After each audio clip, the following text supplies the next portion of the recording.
Before trees covered the continents, before insects filled the air, before anything had ever walked on dry land, the ocean was already ancient, and it was already fighting. Everything alive existed in the water. The continents were arranged differently.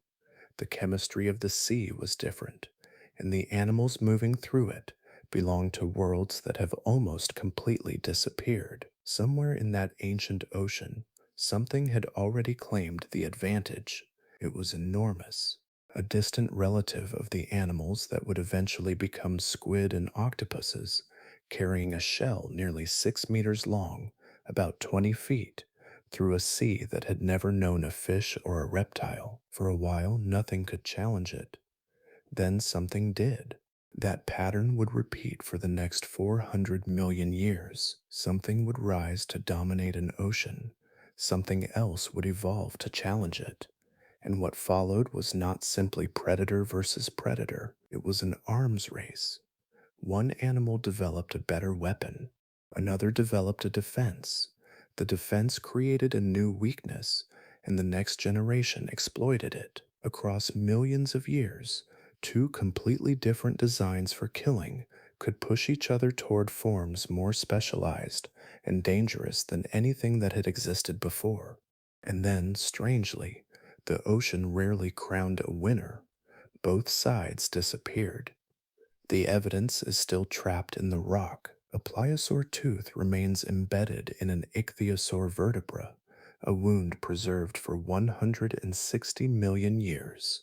A mosasaur fossil from Kansas contains the remains of a plesiosaur inside its stomach, preserving the final moments of a hunt from roughly 75 million years ago. Elsewhere, scratches and fossilized armor and blade marks across ancient bones preserve something even more direct.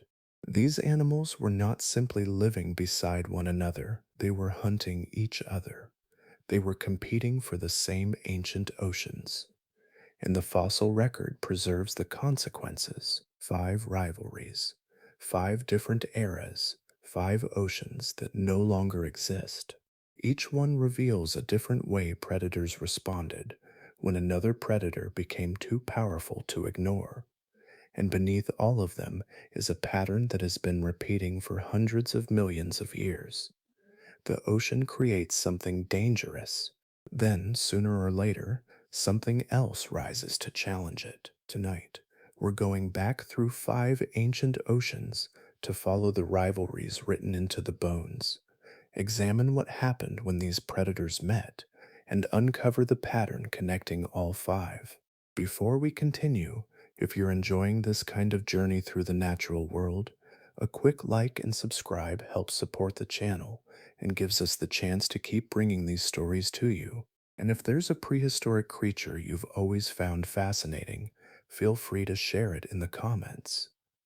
Now, let's go back to the first ocean and meet the predator that started it all. The first thing to understand about these rivalries is that there was never one prehistoric ocean. The water changed as the continents moved, climates shifted, coastlines opened and disappeared, and entire communities of animals replaced one another. Across deep time, the word ocean describes a continuity of water, not a continuity of worlds. During the Ordovician, roughly 470 million years ago, the seas belonged to animals unlike anything swimming today. Most complex life remained confined to marine environments, and there were no true fish or vertebrates occupying the upper levels of the food web. Shelled animals and arthropods dominated the available habitats, while straight shelled cephalopods moved through the water with a combination of buoyancy and predatory reach. Their ocean was comparatively unfamiliar in another way as well. The arrangement of continents, shallow continental seas, and marine chemistry created ecological conditions with no modern equivalent. By the Devonian, roughly 380 million years ago, the architecture of the sea had changed dramatically. Jaws had appeared, fish had diversified, and armored vertebrates were becoming formidable predators. Eurypterids, the sea scorpions, still occupied important predatory roles, but they now shared the water with animals carrying a completely different evolutionary solution to hunting. This was an ocean in which armor, jaws, propulsion, and body size were advancing together. The contest was no longer simply between predator and prey. Several major lineages were beginning to occupy the same upper layer of the food web. Then came the most severe interruption. The Permian ended with an extinction that removed the overwhelming majority of marine species. When the Triassic seas emerged from that catastrophe, they were not simply older oceans with fewer animals. Their ecological structure had been stripped apart. Empty niches appeared almost everywhere, and marine reptiles entered a world where enormous opportunities existed for any lineage capable of exploiting them. That recovery unfolded with remarkable speed. By about 244 million years ago, ichthyosaurs were already becoming major open water predators. Their streamlined bodies were suited to sustained movement through the pelagic zone, while other marine reptiles occupied shallower coastal environments. The separation was not absolute, but it meant that different predators could become dominant in different parts of the same sea. Body size increased rapidly, and some Triassic ichthyosaurs reached dimensions previously unknown among marine animals. The Jurassic brought another transformation.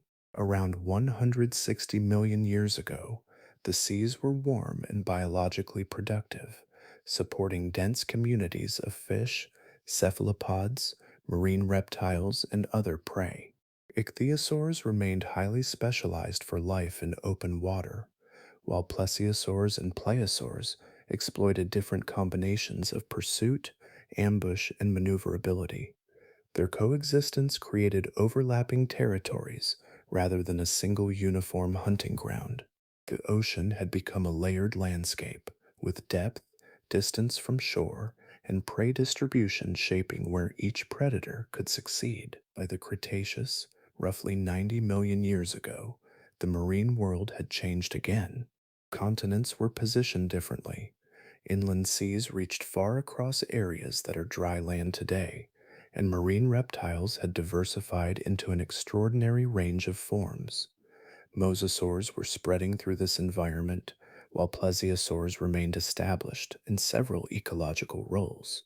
The water was connected across enormous distances, yet local conditions still created distinct hunting grounds. These five oceans therefore form five different stages for the same evolutionary process. Their temperatures were different, their chemistry was different, their coastlines were different. Even the basic architecture of their food webs changed from one era to the next. What remained constant was competition. Whenever a predator became exceptionally effective, the surrounding ecosystem created opportunities for another lineage to exploit what that predator could not. The rivalries were shaped by those differences. They were never simply contests between two powerful animals. Each was a product of the particular ocean that existed around it, and each disappeared when that ocean changed. 470 million years ago, the shape of life was written almost entirely beneath the surface of the sea. The continents were scattered differently across the planet, and broad, shallow waters spread across areas that would eventually become land. There was no familiar shoreline, no forest rising beyond the tide, no large animal moving through an atmosphere that belonged to anything like the modern world. The richest complexity was underwater. Among the animals moving through those ancient seas were straight-shelled cephalopods, the distant relatives of living squid and octopuses. Cameroceras belonged to this lineage, carrying its body at the narrow end of a long conical shell. Inside that shell, a series of chambers helped regulate buoyancy, allowing the animal to move through the water without carrying its full weight. At its front, flexible appendages surrounded a hard beak, capable of seizing and processing prey. Some estimates place the largest orthoconic cephalopods at roughly 6 meters, about 20 feet, although the exact dimensions of Cameroceras remain uncertain because its soft tissues were not preserved. Even at smaller estimates, these animals occupied an unusual position in the Ordovician food web. They were among the largest active predators of their time, moving through communities dominated by trilobites, smaller cephalopods, brachiopods, and other marine animals. Then another kind of predator began appearing in the same broad marine world. Eurypterids were arthropods, relatives of modern horseshoe crabs and other chelicerates, with segmented bodies protected by external armor. Their front appendages could grasp, pierce, and manipulate prey, while their swimming limbs allowed some species to move efficiently through coastal and shallow marine environments. The earliest Eurypterids were not rivals for the largest predators. Many were comparatively small, occupying roles that would have placed them far below the enormous cephalopods in body size. Their importance came from something less visible than size: flexibility. An arthropod body could be reshaped through changes in segment proportions, appendage structure, swimming surfaces, and feeding equipment. Across generations, those changes opened ecological space that had not previously existed. The pressure was indirect at first. A large predator altered the behavior and abundance of the animals around it. Prey that survived could favor thicker shells, greater mobility, or different patterns of movement. Predators that could exploit those defenses gained an advantage of their own. In this way, selection could move through the food web without any single animal needing to encounter its eventual competitor. Fossils preserve fragments of this ancient interaction. Trilobite shells from Ordovician rocks bear damage consistent with attacks by predators, including marks that can be compared with the feeding structures of contemporary cephalopods. Such traces do not preserve the entire hunt, but they preserve something more intimate: the moment when one animal's weapon met another animal's body. Eurypterids continued diversifying as the Ordovician progressed. Some developed more powerful grasping structures and larger bodies, while cephalopods remained important predators in increasingly complex marine communities. The changes were gradual, separated by generations, and recorded only as scattered anatomical differences in fossils. There was no single battle that established a winner. Instead, the ecological pressure accumulated through time, with every successful adaptation altering the conditions faced by everything around it. Then the sea itself changed faster than either lineage could adapt.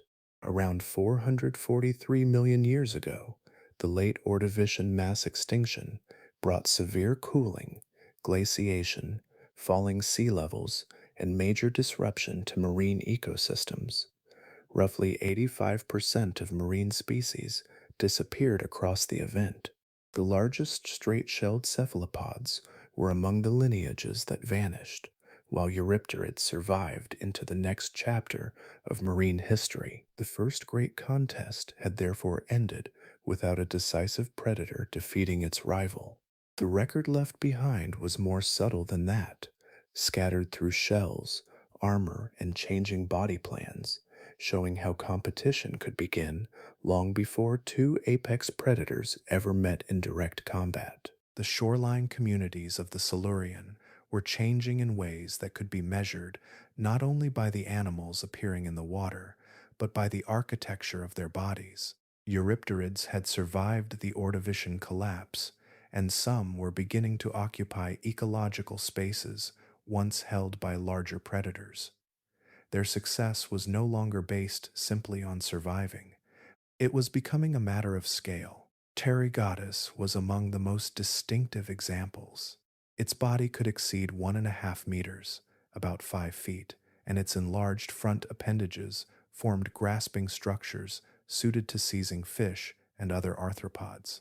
Unlike the long, rigid shell of an orthoconic cephalopod, this animal carried its armor as a segmented external framework.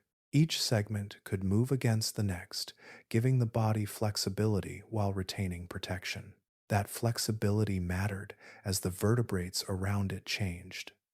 Early jawed fishes were still modest animals, but jaws introduced a new way of interacting with prey. Instead of drawing food inward with generalized mouth movements, these animals could seize it between opposing structures and generate force through muscles attached to the skull. The innovation was small in its earliest forms, yet its evolutionary consequences were enormous. During the Devonian, jawed vertebrates diversified into several major branches. Sharks developed flexible cartilaginous skeletons and replaceable teeth.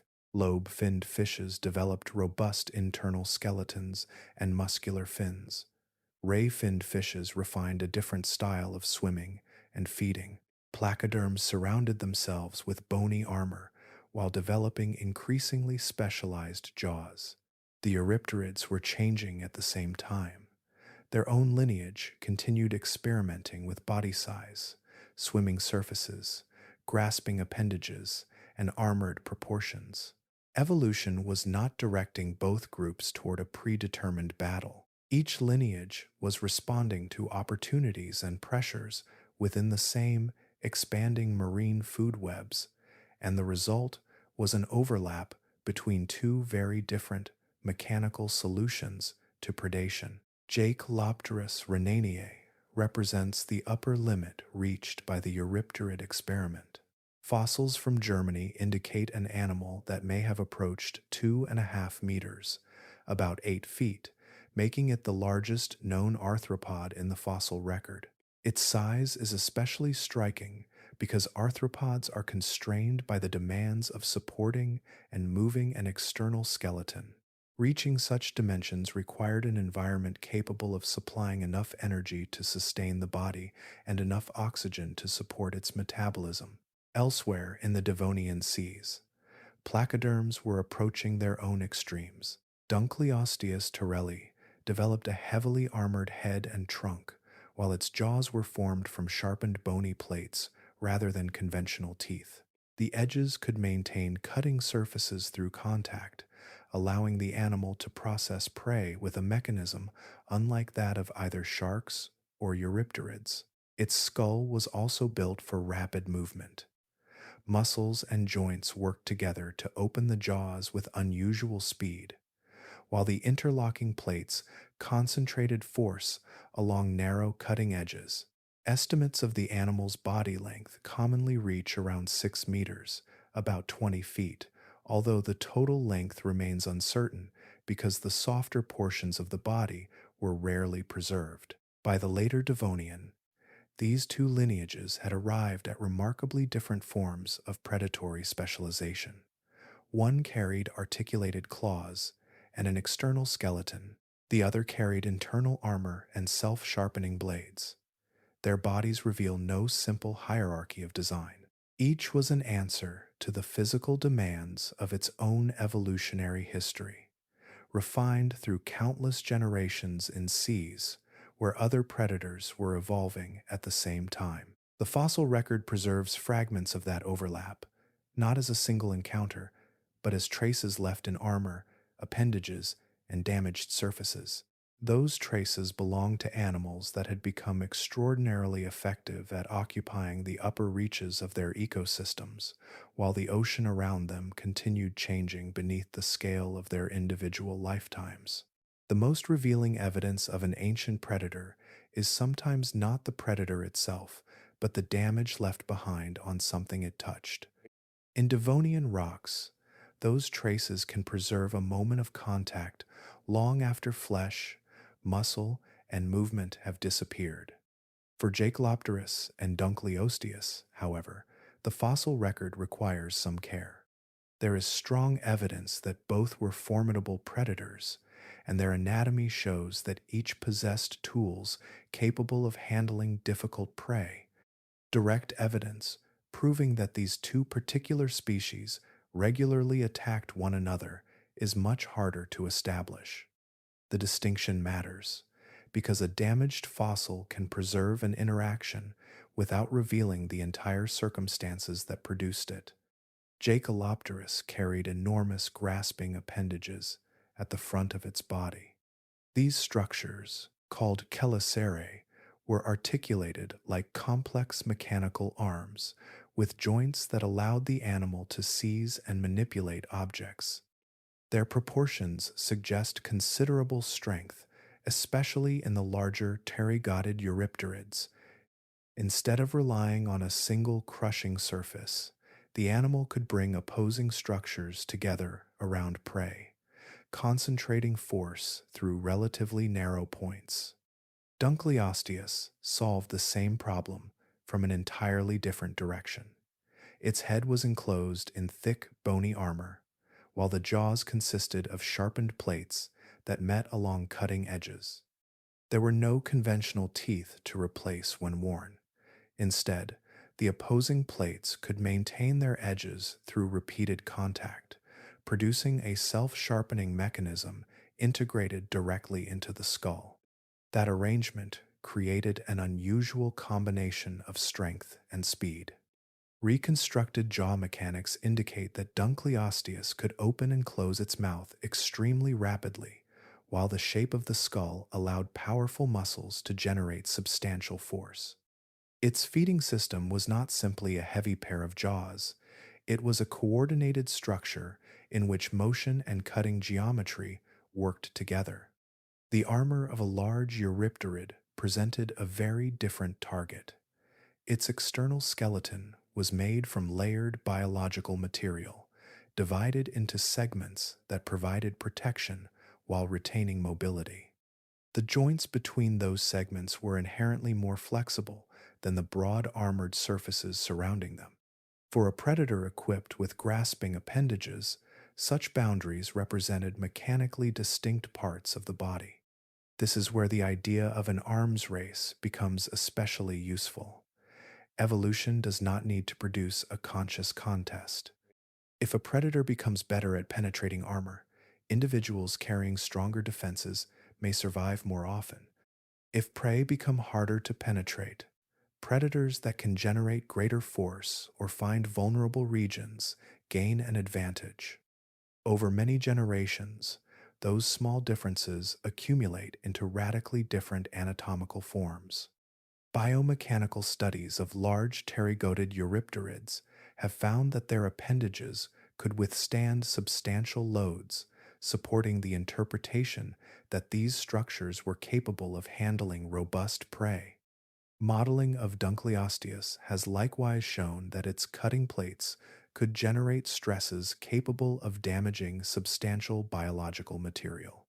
These findings do not establish a documented duel between the two animals, but they reveal something more precise about the evolutionary landscape they shared. Their bodies represented two very different solutions to predation. One approached prey with articulated grasping structures and a segmented external skeleton. The other carried cutting blades inside a heavily armored head. Each design imposed different mechanical demands and vulnerabilities. The Devonian record, therefore, preserves more than extraordinary animals. It preserves the physical logic of escalation. Armor invites force. Force favors stronger armor or more effective cutting structures. Every improvement changes the conditions surrounding the next generation. Then the late Devonian world changed beyond the control of either lineage. Around 359 million years ago, a prolonged series of extinction pulses reshaped marine ecosystems, and placoderms disappeared entirely. Eurypterids also declined dramatically and eventually vanished. The contest had produced remarkable predators, but the geological conditions surrounding them had changed faster than either lineage could follow. The end of the Permian did not arrive as a single moment. It unfolded through a chain of changes that transformed the chemistry of the sea, the atmosphere above it, and the living communities below the surface. Around 252 million years ago, those changes reached a threshold from which most marine ecosystems could not recover. Far to the north, enormous volcanic eruptions were reshaping what is now Siberia. The Siberian traps released vast quantities of carbon dioxide and other volcanic gases over a prolonged interval. As atmospheric carbon dioxide increased, global temperatures rose, weather patterns shifted, and the oceans absorbed more carbon from the atmosphere. That altered seawater chemistry and made conditions increasingly difficult for organisms that depended on stable carbonate environments. Warming created another problem beneath the surface.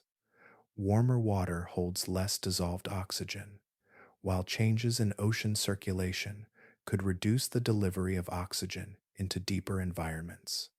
Areas that had once supported diverse communities became increasingly depleted of the oxygen required by animals. In some regions, oxygen-poor waters expanded upward, bringing conditions that many marine organisms could not tolerate. The collapse moved through the food web in several directions at once. Reef communities suffered enormously, and many organisms that built or inhabited complex carbonate structures disappeared. Brachiopods, mollusks, sponges, and other groups experienced severe losses.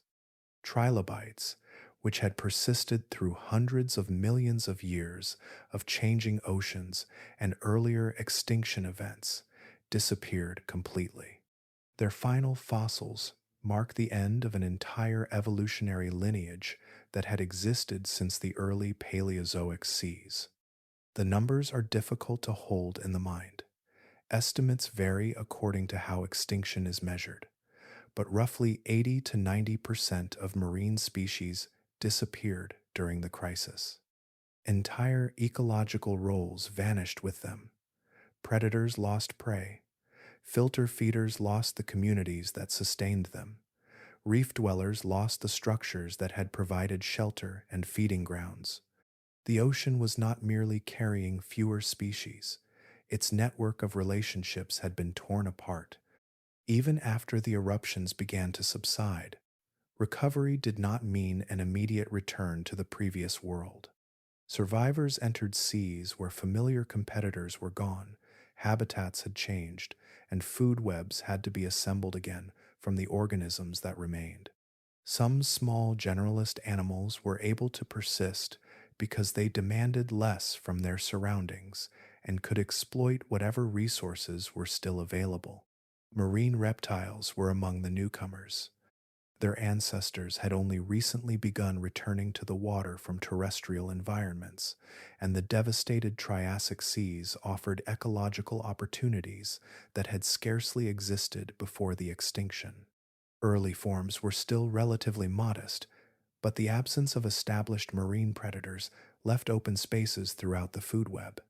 This mattered because extinction does not simply remove animals, it changes the rules governing which animals can succeed afterward. A predator that would have been unable to compete in a mature ecosystem may thrive when established rivals have disappeared. A small population can expand into habitats that had previously been occupied for millions of years. Evolution then has room to explore body shapes and feeding strategies that earlier communities had constrained. Within several million years, the marine world was already becoming more diverse again. The recovery was uneven, and many ecosystems remained fragile, but the direction was unmistakable. New predators were appearing in seas that had only recently lost most of their complexity. The Great Dying, therefore, left behind something more than an absence of life. It created an ecological opening on an almost unimaginable scale, where the next generation of marine predators could begin without inheriting the crowded hierarchy of the Permian. The old order had not been defeated by a stronger animal. It had been erased by changes in the planet itself. The first great predators to occupy the recovering Triassic seas did not all arrive with the same body plan. Some were shaped for distance, others for the complicated spaces near shore, and their differences allowed several kinds of hunters to rise without immediately excluding one another. In the Augusta Mountains of Nevada, rocks deposited roughly 244 million years ago preserve one of the clearest signs of how rapidly marine predation was changing. The animal was named Thalattoarchon saurophagus, meaning lizard-eating sovereign of the sea. It belonged to the ichthyosaurs, marine reptiles whose ancestors had returned to the water after living on land. Its body was streamlined for movement through open water, while its teeth carried sharp cutting edges along both sides. The Thalattoarchon reached roughly 8 meters, about 26 feet, and its teeth were suited to prey larger and more substantial than ordinary fish. The surrounding rocks contain other ichthyosaur fossils, including Symbospondylus, and the presence of large predatory species within the same marine communities suggests that ichthyosaurs were already occupying several positions within the recovering food web. The Thalattoarchon was not simply another survivor of the extinction. It represented a new kind of marine predator, capable of targeting other substantial vertebrates. Its teeth reveal part of the strategy. Rather than functioning primarily as pointed hooks, the blades could create slicing wounds when the jaws moved through flesh. A predator built this way did not need to crush a large animal immediately. Cutting could weaken prey while allowing the attacker to remain mobile in open water, where sustained pursuit mattered more than holding a struggling victim against the seafloor. Closer to the coast, another lineage was taking shape. Nothosaurs belonged to the sauropterygian branch of marine reptiles, and their bodies retained proportions that suited shallow water better than the streamlined form of an ichthyosaur. Their limbs could support movement in coastal environments, while long bodies and numerous pointed teeth helped them seize fish and smaller animals among reefs, lagoons, and nearshore habitats. The distinction between these predators was not simply a difference in size, it was a difference in geography. An ichthyosaur could travel through broad stretches of open water, following prey across a three-dimensional environment with few physical barriers. A nothosaur could exploit complicated coastal spaces where rocks, shallow bottoms, and enclosed waterways created opportunities for ambush. The same sea could therefore contain separate predatory worlds only a short distance apart. As the Triassic progressed, ichthyosaurs expanded toward extraordinary body sizes. Shonosaurus popularis, known from Nevada, reached roughly 21 meters, about 69 feet, making it one of the largest marine animals known from the Triassic. Its existence shows how quickly body size could increase once marine ecosystems began rebuilding enough energy and prey to support enormous reptiles. The nothosaurs followed a different evolutionary path. Their bodies were not designed to become open water giants in the same way. Instead, their success came from exploiting coastal habitats and prey communities that large pelagic hunters could not use with equal efficiency. Competition therefore operated across space as much as through direct encounters, with each lineage benefiting from a different arrangement of depth, shoreline, prey, and movement. By the end of the Triassic, these distinctions had become part of a much larger marine ecosystem. Ichthyosaurs remained important open water predators, while sauropterygians occupied several coastal and marine roles. Then, around 201 million years ago, the Triassic ended in another major extinction. Nothosaurs disappeared, while ichthyosaurs survived. Their continued presence was not proof that one lineage had defeated the other. It was the consequence of which body plans happened to endure the environmental changes that reshaped the sea. A single broken tooth can preserve an entire hunting strategy. In the collections of the Yale Peabody Museum, A late Jurassic ichthyosaur vertebra carries exactly that kind of evidence, a large pliosaur tooth driven through its center and broken off inside the bone. The specimen was collected near Peterborough, England, from the Oxford clay, probably in the late 19th century. It remained among the museum's marine reptile fossils for generations before researchers examined it closely. Modern microscopy and microcomputed tomography revealed the shape of the tooth and the structure of the punctured vertebra, allowing the researchers to identify the attacker as Pliosaurus and the victim as an ophthalmosaurian ichthyosaur. The vertebra is especially revealing because the tooth entered through the notochordal pit, the central region of the bone where the vertebral structure was comparatively vulnerable.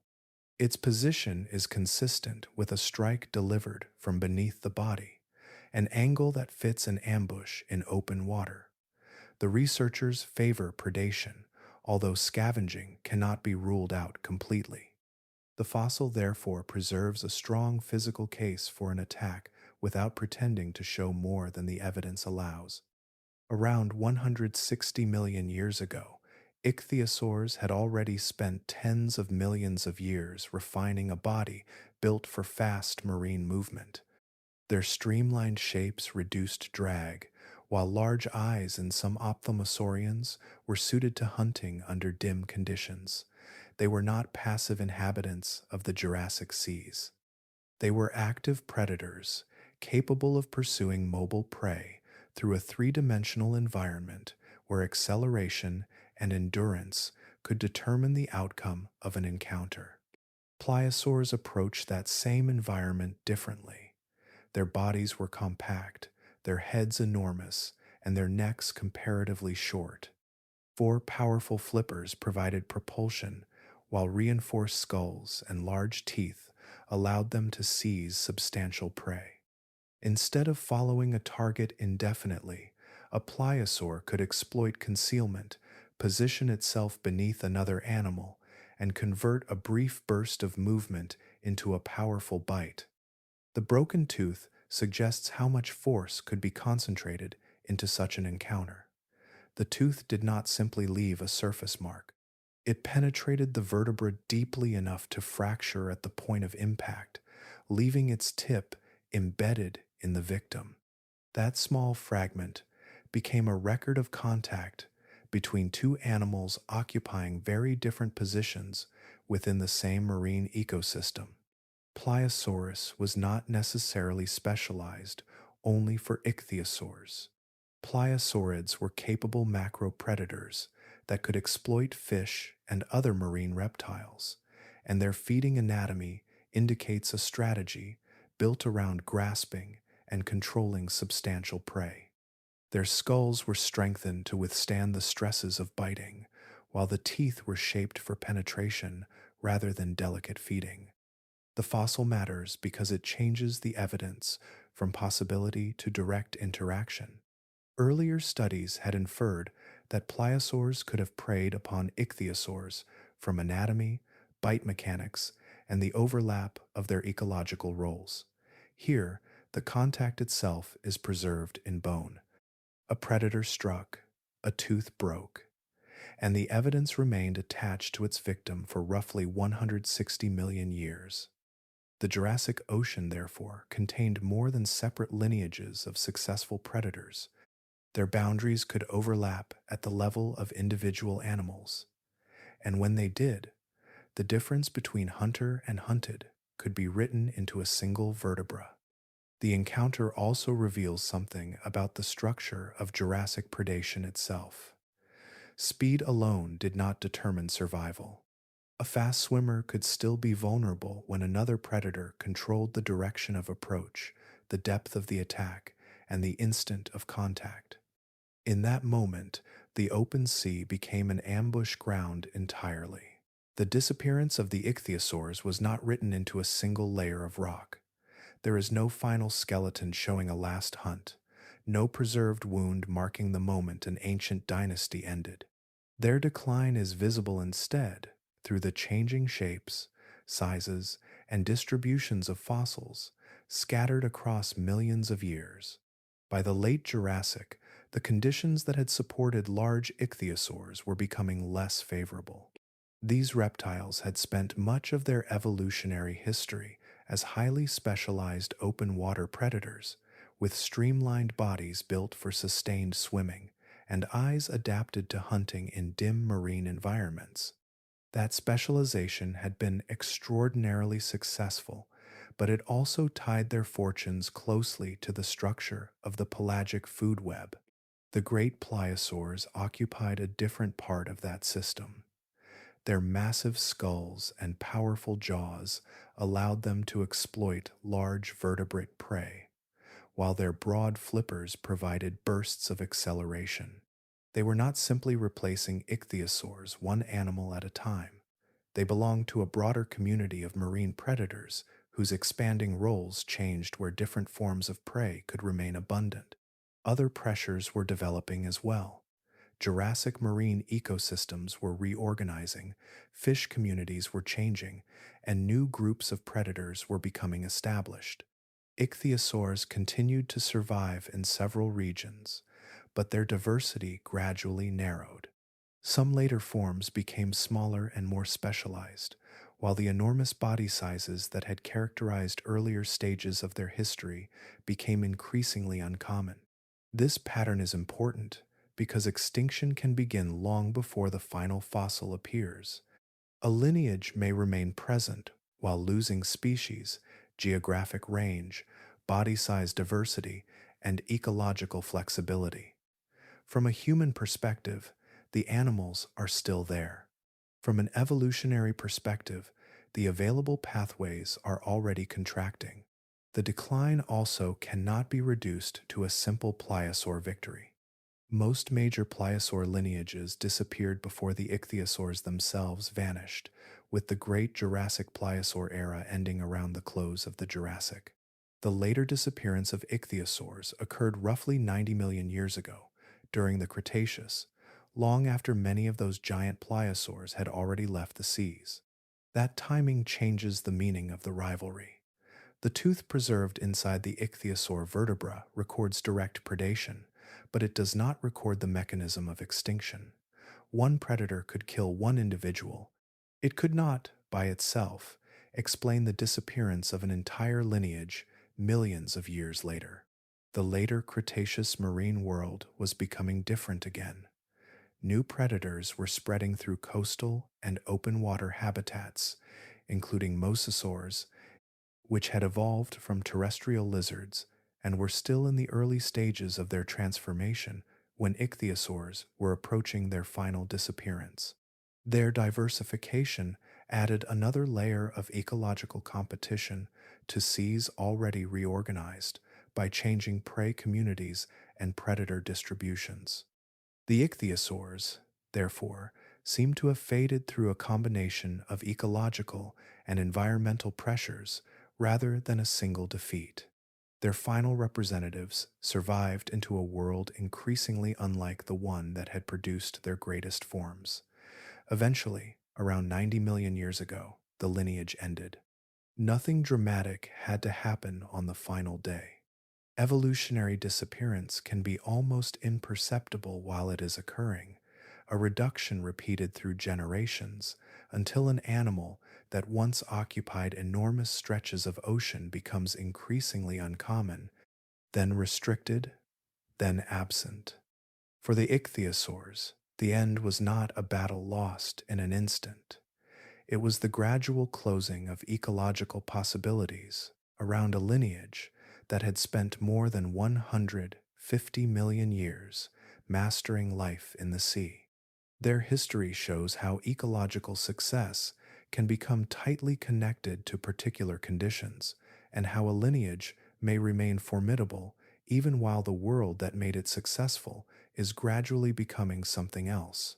The first mosasaurs were not born as rulers of the sea. Their earliest fossils belong to animals that still carried traces of their terrestrial ancestry, with bodies suited to coastal water rather than the broad marine world dominated by older reptilian lineages.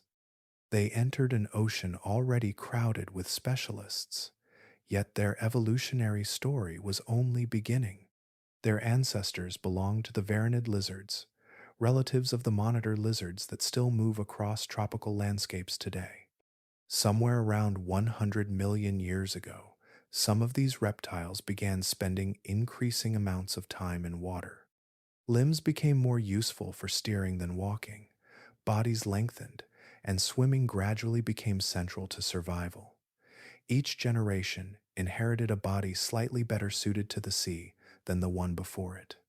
At first, the transformation was modest. Early mosasaurs remained relatively small, often only around 1 to 2 meters, about 3 to 6 feet, long. They hunted fish and other small animals along shallow marine margins, living close to shore where their unfinished swimming adaptations were less of a disadvantage.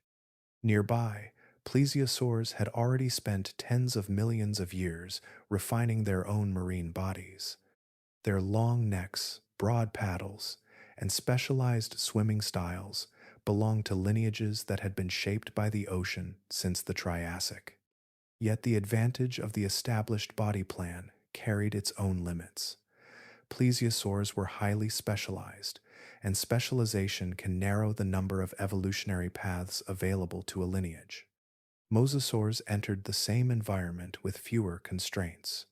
Their anatomy was still being remodeled, leaving room for changes that would eventually transform them from shoreline hunters into powerful open water predators. Over the next several million years, their bodies changed at remarkable speed. The tail became increasingly important for propulsion, eventually producing a powerful vertical fluke capable of driving the animal through open water. The limbs became secondary steering structures, while the body took on the streamlined proportions expected of a pursuit predator. Their skulls changed as well, becoming longer, stronger, and increasingly specialized for handling large prey. One of their most unusual adaptations appeared inside the mouth. Mosasaurs developed a flexible connection between sections of the lower jaw, allowing the jaws to spread outward while swallowing. Additional teeth on the roof of the mouth could grip prey and help move it backward toward the throat. Instead of relying entirely on chewing or tearing, these reptiles could secure large animals and progressively draw them inward. That feeding system became part of a much broader ecological expansion. Some mosasaurs specialized in fast swimming and open water pursuit. Others developed rounded teeth capable of crushing hard-shelled animals. Still others evolved massive skulls and robust bodies suited to taking substantial vertebrate prey. Their diversification was not simply an increase in size. It was an occupation of different ecological roles throughout the Cretaceous seas. Mosasaurus hoffmanii eventually reached an estimated length of around 17 meters, about 56 feet, making it one of the largest known members of the group. Its anatomy reflected an animal no longer experimenting with marine life, but thoroughly committed to it. The descendants of small coastal lizards had become predators capable of competing with reptiles whose ancestors had entered the ocean far earlier. Plesiosaurs remained abundant in many Cretaceous seas, retaining their own specialized hunting strategies and body forms. The competition, therefore, unfolded between two very different evolutionary histories. One lineage represented long-established marine refinement. The other represented rapid adaptation, repeated experimentation, and an expanding range of feeding strategies. By the later Cretaceous, mosasaurs were no longer peripheral animals along the shoreline. They had become one of the defining predator groups of the marine world, spreading into habitats that had once belonged to older reptilian hunters and reshaping the balance of power through sheer ecological versatility. The limestone of Logan County preserves an unusual kind of evidence, not an impression of a body or a track across an ancient seabed, but the remains of one predator still carrying the last meal of another. In 1918, Charles Sternberg recovered a Tylosaurus proriger from the Niobrara Formation of Kansas, a sequence of late Cretaceous limestone deposited within the western interior seaway. The mosasaur was approximately 8.8 meters, about 29 feet, long. Within its body cavity lay a scattered collection of bones belonging to a plesiosaur, probably Dolichorhinchops, a short-necked marine reptile with a body adapted for pursuing prey through the same productive waters. Their position mattered. The bones were preserved within the region where stomach contents could occur, rather than merely lying beside the skeleton after burial. Their fragmented condition also fits the physical processing expected after consumption. The evidence, therefore, reaches beyond an encounter between two predators. One had entered the mouth of the other, passed into its digestive system, and remained there long enough for the surrounding sediment to preserve the association. The preservation is especially valuable because stomach contents are rarely retained in marine reptiles. Soft tissues disappeared, currents could scatter exposed remains, and digestion could destroy fragile bones. Here, enough of that brief sequence remained together to connect a living act of predation with a fossil skeleton millions of years later. The fossil offers a rare glimpse of a food web that is otherwise reconstructed from scattered pieces. Plesiosaurs were not merely neighbors of mosasaurs, at least some were prey. A separate specimen from Sweden strengthens that interpretation, preserving a plesiosaur limb bone marked by scoring consistent with the teeth of a mosasaur. Together, these remains suggest that predation occurred repeatedly across the marine world, rather than representing one extraordinary accident preserved by chance. The setting itself made such encounters possible. The western interior seaway stretched across much of what is now central North America, linking waters near the Gulf of Mexico with those reaching toward the Arctic. At its deepest central portions, the water reached roughly 610 meters, about 2,000 feet, while broad, shallow regions supported an extraordinary concentration of marine animals. Large predatory fish such as Xiphactinus moved through these waters, their bodies reaching around 6 meters, about 20 feet, in length. Archelon, an enormous sea turtle, could span roughly 4.5 meters, about 15 feet, from side to side. Within this crowded ecosystem, the largest predators were not isolated specialists. Tylosaurus could consume fish, sharks, smaller mosasaurs, birds that entered the marine food web, sea turtles, and other substantial vertebrates. Its diet reveals an animal capable of exploiting several levels of the same ecosystem, reducing the distance between competition and predation. That distinction matters for the history of the rivalry. A predator does not need to eliminate a competitor directly to change its future. Consuming young individuals, intercepting prey, occupying productive hunting grounds, and repeatedly removing animals from the same ecological spaces can gradually alter the balance between lineages. For plesiosaurs, pressure could arrive from several directions at once. While mosasaurs were spreading through the same rich marine environments with increasingly specialized forms. The stomach fossil therefore preserves more than a meal. It records a moment when two long-established branches of marine reptile evolution became connected by predator and prey. Their relationship written inside the body of the animal that consumed the other. Across the Cretaceous seas, that connection would have been repeated in ways the fossil record can only partly reveal, leaving behind fragments of bone, tooth marks, and changing patterns of abundance as traces of a rivalry unfolding through generations. The decline of the plesiosaurs did not begin with a single defeat. It emerged gradually as the structure of the Cretaceous ocean changed around them and a newer lineage occupied more of the spaces where their bodies had once given them an advantage. Elasmosaurus represented one of the most specialized forms. Its neck contained 72 vertebrae, more than any other known animal, creating an extraordinary reach for an ambush predator that could remain separated from the disturbance of a school of fish. Elsewhere, short-necked forms such as Kronosaurus carried skulls approaching 2.7 meters, about 9 feet, in length, armed with conical teeth reaching roughly 30 centimeters, about 12 inches, long. These animals were highly capable predators, but their strengths belonged to particular hunting styles that had been refined over immense stretches of geological time. That long history carried a hidden cost. The major plesiosaur body plans had remained recognizable for more than 100 million years. Long-necked forms remained long-necked.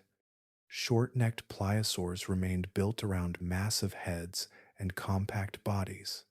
Their anatomy was sophisticated, but specialization had narrowed the range of changes available without disrupting the entire design. Mosasaurs followed a different path. Their recent arrival in the sea left them with an evolutionary architecture that was still changing rapidly.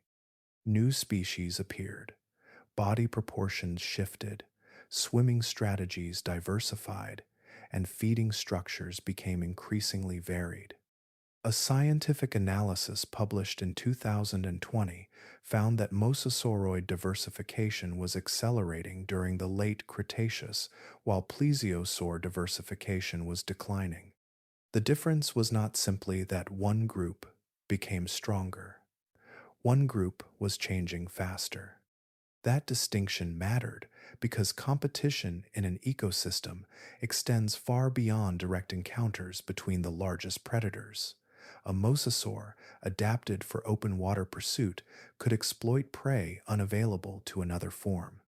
A shell-crushing specialist could consume animals protected by armor or hard coverings. Coastal hunters could occupy shallow habitats, while other mosasaurs moved through deeper water. Each specialization opened another pathway for the lineage to expand. The result was a widening network of pressure. Mosasaurs were not merely taking prey that plesiosaurs might otherwise have eaten. They were occupying the ecological layers beneath them, intercepting different prey communities and reshaping the distribution of animals throughout the food web. As those resources became increasingly divided among mosasaur specialists, the largest plesiosaurs faced a more difficult task, maintaining the energy required for their own enormous bodies. By around 70 million years ago, plesiosaur diversity had contracted substantially. Their ancient lineage still persisted, but the breadth of forms had narrowed while mosasaurs occupied ambush, pursuit, crushing, open water, midwater, and coastal roles. The contrast was becoming written into the composition of the ecosystem itself. Even where individual plesiosaurs remained formidable, the surrounding community was changing, leaving fewer ecological spaces in which their specialized designs could remain dominant for long. For more than 135 million years, plesiosaurs had belonged completely to the marine world. They had endured the aftermath of the Triassic catastrophe, shared oceans with ichthyosaurs, and lived alongside pliosaurs during the Jurassic. Their persistence had once seemed almost inseparable from the history of marine reptiles. Yet the mosasaurs altered that balance within roughly 25 million years. Their advantage was not a single superior weapon, nor a body that made every rival physically obsolete. It was the ability to diversify into many ecological positions, while the older lineage remained constrained by specialized designs. In the late Cretaceous seas, evolutionary success had become less about ruling one hunting ground than occupying many at once. The mosasaurs had begun to turn that principle into an entire way of life. A food chain can be imagined as a rising ladder, each step carrying the energy of the one beneath it. At the foundation are organisms that capture energy from sunlight. Above them come herbivores, then predators that consume those herbivores, followed by larger hunters. With each ascent, available energy becomes scarcer, and the number of animals capable of occupying the highest positions becomes smaller. Modern oceans rarely extend that ladder very far. Orca whales and great white sharks can reach trophic positions around 5 or 6, placing them among the most influential predators alive today. They consume large animals, including other predators, but they do not routinely live by hunting animals that themselves occupy the highest predatory tier. Their world ends near the top of the existing structure. Late Cretaceous mosasaurs could occupy a different position. Isotopic studies and ecological modeling have placed some of the largest forms near trophic level 7, a value associated with predators feeding substantially on other high-level predators. The significance lies less in the number itself than in what it represents. It describes a food web with an additional layer of predation, where energy passes through several successive consumers before reaching the largest hunter. Such a position is energetically expensive because every step upward represents a substantial loss of usable energy. A mosasaur could make another powerful hunter part of its ordinary diet, turning the upper reaches of the food web into hunting territory. The Kansas stomach fossil fits naturally within that pattern. The remains of a plesiosaur inside Tylosaurus provide direct evidence that one apex marine reptile consumed another. Elsewhere, mosasaur fossils preserve evidence of fish, sharks, sea turtles, birds, and smaller members of their own lineage among their prey. The diet therefore extended across several branches of the Cretaceous marine ecosystem, reaching animals that occupied positions near the top themselves. This was not entirely without precedent. Jurassic pliosaurs appear to have occupied similarly elevated positions. The Norwegian animal known as Predator X, later named Pliosaurus funke, was estimated to possess an exceptionally powerful bite, while evidence from ichthyosaur remains shows that pliosaurs could attack other large marine reptiles. The pattern suggests that prehistoric oceans repeatedly produced predators capable of pushing beyond the ordinary limits of a modern marine food web.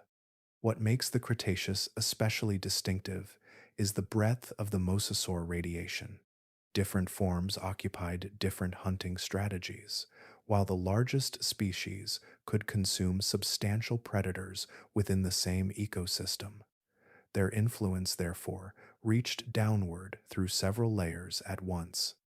Removing or reducing one predator could alter the abundance of its prey, while the mosasaurs themselves remained capable of switching among multiple food sources. The modern ocean has no direct equivalent. Great white sharks are not routinely hunted by another marine predator specialized around consuming them. Orca whales can prey upon sharks, yet even these interactions do not establish a persistent global tier of predators whose primary ecological role is hunting other apex hunters. That missing tier has been absent since the end Cretaceous extinction, 66 million years ago, when mosasaurs, plesiosaurs, and many other large marine organisms disappeared together. The modern sea still contains immense predators, but the structure above them is simpler. There is no established level beyond the apex, no widespread guild whose existence depends upon making apex predators into prey. For hundreds of millions of years, different prehistoric lineages repeatedly approached that boundary, sometimes briefly, sometimes through entire eras. The mosasaurs reached it at extraordinary scale, making the uppermost food web a place where even the rulers of the sea could become part of another animal's meal. The end came from above, crossing an ocean that had no way to answer it. 66 million years ago, an asteroid roughly 10 kilometers, about 6 miles, wide entered the atmosphere above the Yucatan Peninsula. It was traveling at roughly 72,000 kilometers per hour, about 45,000 miles per hour, carrying an amount of energy often compared with 10 billion atomic bombs. When it struck, the seafloor itself became part of the collision. The impact excavated the Chicxulub crater, approximately 150 kilometers, about 93 miles, across, and roughly 20 kilometers, about 12 miles, deep. Rock, molten material, and vapor were thrown high above the surface. Some of that material returned through the atmosphere within hours, heating the air and contributing to fires across distant continents. Above the ocean, the immediate disturbance was only the beginning. The deeper consequence arrived with the changing sky. Dust and sulfur compounds spread around the planet, reducing the sunlight that reached the surface. Phytoplankton, microscopic organisms that convert sunlight into biological energy, began to disappear from the upper ocean. Their decline removed the foundation, supporting countless grazing animals, and the effects moved upward through each connected layer of the marine food web. Small consumers lost their food first. Larger hunters then lost theirs. At the highest levels, predators that depended upon abundant marine reptiles and fish found an ocean whose productivity had collapsed beneath them. For the mosasaurs, the transformation was complete. Their bodies had occupied different hunting roles across the Cretaceous seas, from coastal waters to open ocean, but every one of those environments depended on energy entering through the surface. When that foundation weakened, size, specialization, and predatory power could no longer protect them. The largest mosasaurs vanished alongside smaller forms, leaving no surviving branch to rebuild the lineage. The plesiosaurs disappeared as well. Their decline had already unfolded through a long ecological history, yet the boundary did not distinguish between established predators and struggling survivors. Both lineages crossed it together, preserved only in scattered bones and the layers of rock that record the transition. Seen across deep time, the pattern becomes consistent.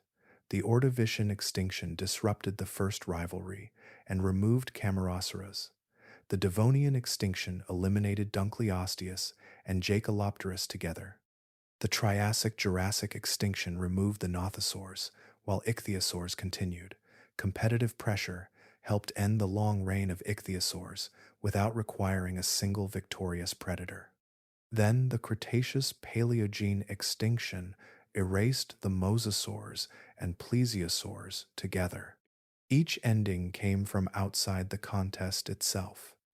No claw, jaw, tooth, speed advantage, or ecological strategy determined the final outcome.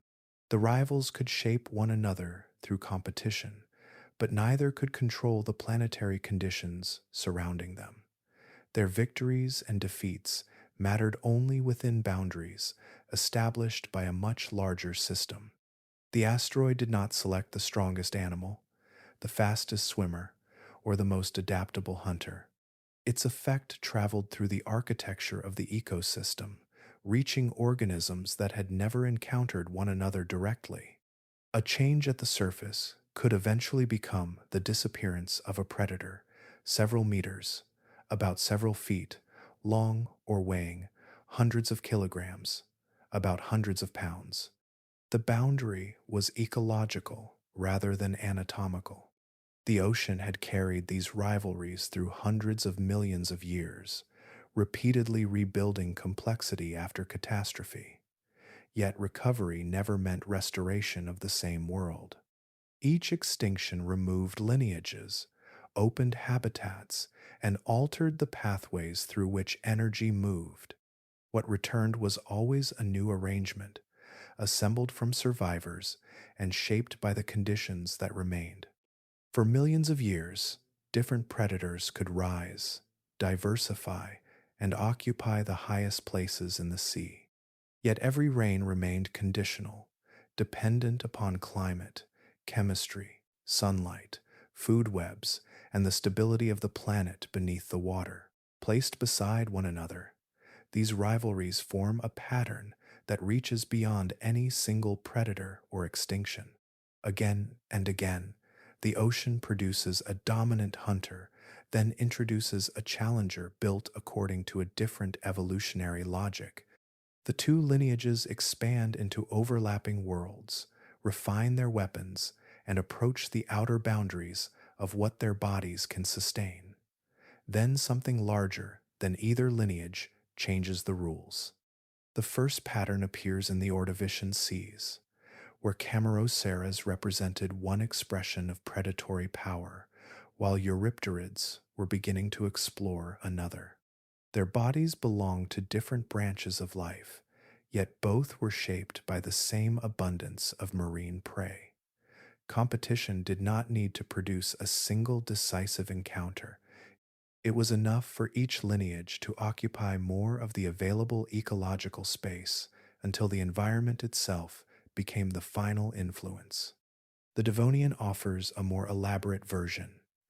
Eurypterids and armored placoderms developed alongside one another while their defenses and weapons became increasingly specialized. Some Eurypterids reached roughly 2.5 meters, about 8 feet, while Dunkleosteus grew beyond 6 meters, about 20 feet. Fossils preserve evidence of interaction between these kinds of predators, giving the rivalry a physical record rather than leaving it entirely to reconstruction. Yet the late Devonian extinction removed both lineages from the seas they had dominated. After the Great Dying, the same structure appeared in a transformed ocean. Ichthyosaurs expanded through open water, while nothosaurs occupied coastal environments, creating a rivalry divided partly by geography. Their differences were not simply matters of strength. Each body plan was suited to a different portion of the marine landscape, and the competition remained distributed across those boundaries until the Triassic-Jurassic extinction removed the nothosaurs. The surviving ichthyosaurs inherited the open ocean, but only for a limited span of geological time. During the Jurassic, the relationship became more direct. Ichthyosaurs had persisted for tens of millions of years when pliosaurs developed the size, jaws, and acceleration needed to hunt other marine reptiles.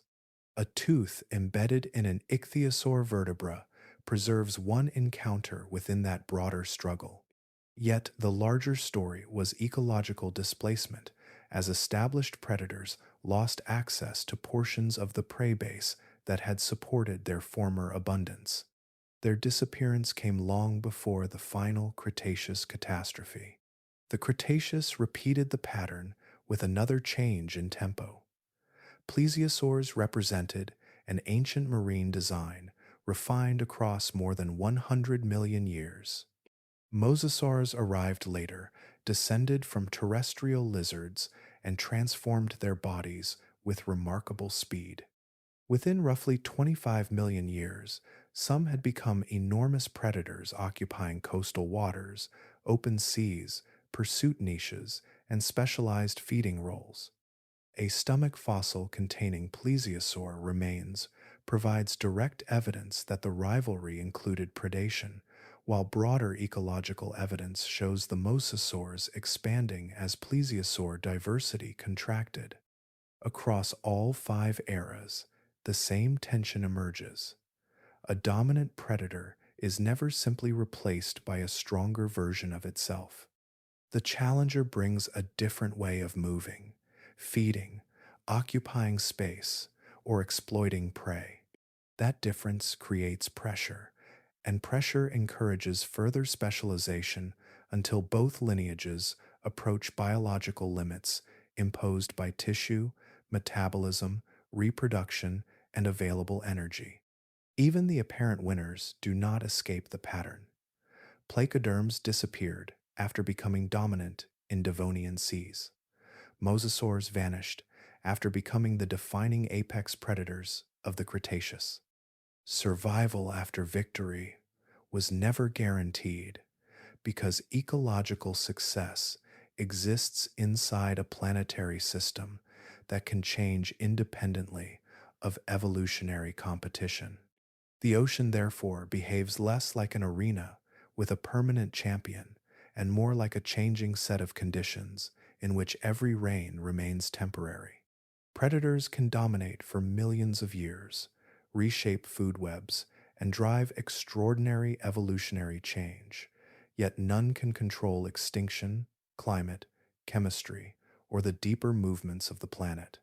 Each rivalry ends not because power reaches a final answer, but because the world surrounding that power changes first. There is a different kind of continuity beneath the great rivalries of deep time. While giant predators appeared, expanded, and disappeared, sharks remained part of the marine world, changing gradually without ever needing to become its most powerful inhabitants. Their lineage reaches back roughly 450 million years to seas that existed long before Dunkleosteus, before the Great Devonian Arms Race, and before the first forests transformed the continents.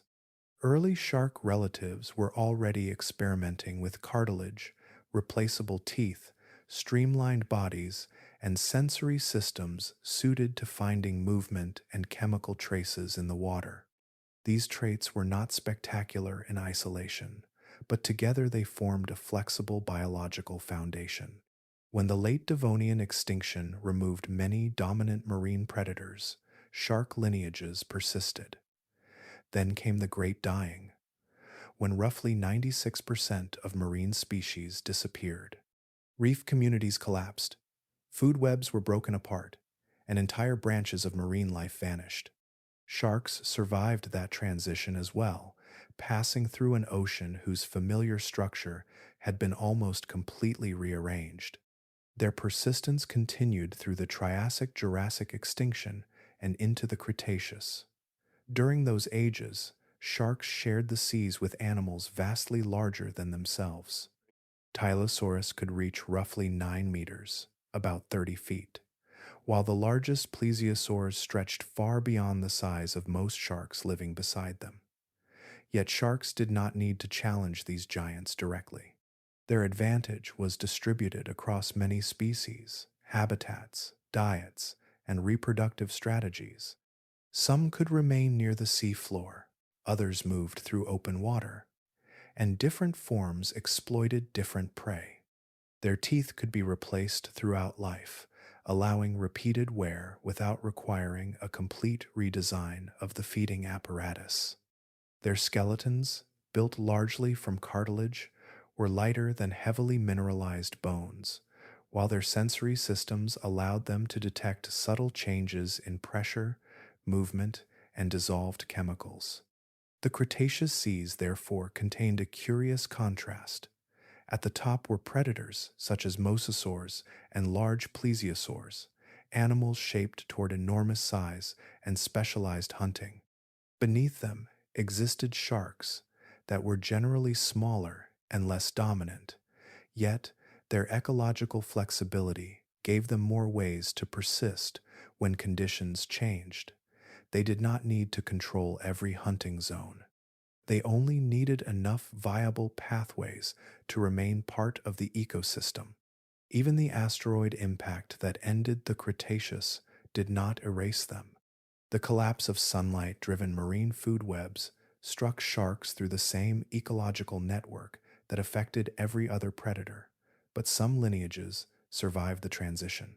The largest specialists disappeared, while smaller and more adaptable forms entered the altered seas that followed. This distinction matters because survival across deep time is not the same as victory. Sharks never established the extraordinary predatory tier associated with the greatest mosasaurs and pliosaurs. They did not develop the immense bodies of the largest marine reptiles or the crushing weapon systems of ancient armored predators. Their history is less about reaching a biological maximum and more about remaining useful across changing circumstances. Across hundreds of millions of years, that flexibility became its own form of evolutionary power. A lineage does not always endure by becoming stronger than everything around it. Sometimes it endures by avoiding dependence on one narrow set of conditions, by maintaining several ways to feed, move, reproduce, and occupy space. The great predators of these ancient seas left extraordinary fossils because their bodies were pushed toward extremes. Sharks left a different record, often scattered through teeth and fragments, yet their continued presence carries its own message.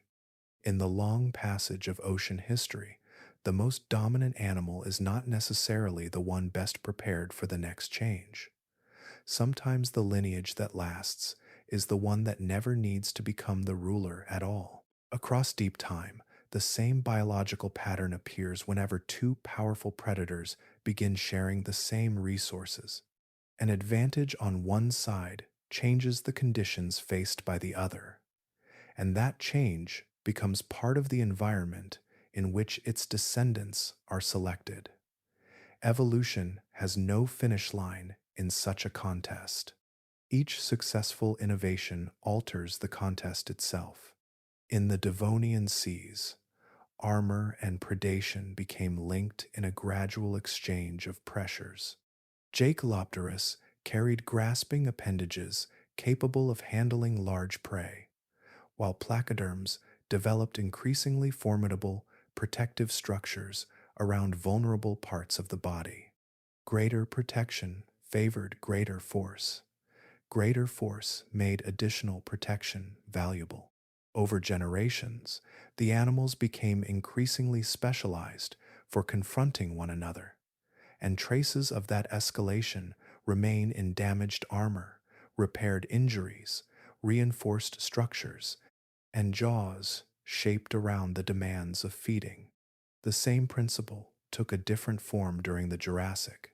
Ichthyosaurs possessed enormous eyes suited to detecting prey in dimmer depths, an adaptation that extended their hunting ability beyond brightly illuminated surface waters. Pliosaurs occupied another part of the problem, using broad skulls, powerful swimming strokes, and sensory systems capable of detecting chemical information carried through seawater. As hunting moved into deeper or more open environments, each lineage was being shaped by a moving target, created partly by the success of its rival. Cretaceous seas carried the process further. Long-necked plesiosaurs could extend their reach across a wide volume of water, with some species carrying extraordinary numbers of neck vertebrae. Mosasaurs answered through an entirely different construction. Their flexible jaws allowed them to handle prey in ways a rigidly constructed skull could not, while later, members of the lineage developed powerful tails capable of sustained swimming.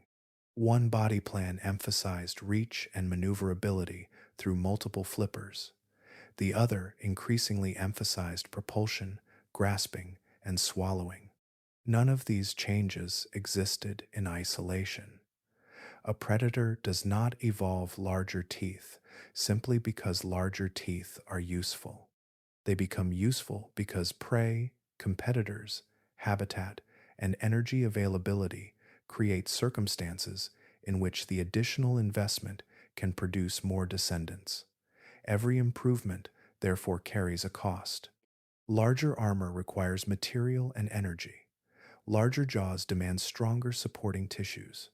Greater muscle mass requires additional food. Specialized sensory organs depend upon metabolic resources. Evolution can push an animal toward extraordinary performance, but it cannot remove the accounting that makes that performance possible. That accounting creates a ceiling. Tissue has limits. Bones and cartilage can withstand only so much stress. Muscles require fuel. Nervous systems require energy. Large bodies take longer to mature and demand greater quantities of food. Eventually, the advantages gained through further specialization begin to approach the costs required to maintain them. When two rivals reach those boundaries at roughly the same stage of geological change, raw capability becomes less important than circumstance. A lineage adapted to one hunting zone may struggle when that zone contracts. A predator built around abundant, large prey becomes vulnerable when those prey decline. An animal optimized for warm coastal seas may possess little protection against a sudden transformation of climate, chemistry, or food supply. This is why the great rivalries never produced permanent champions. The contestants could refine themselves for one another, but neither controlled the world in which the contest occurred.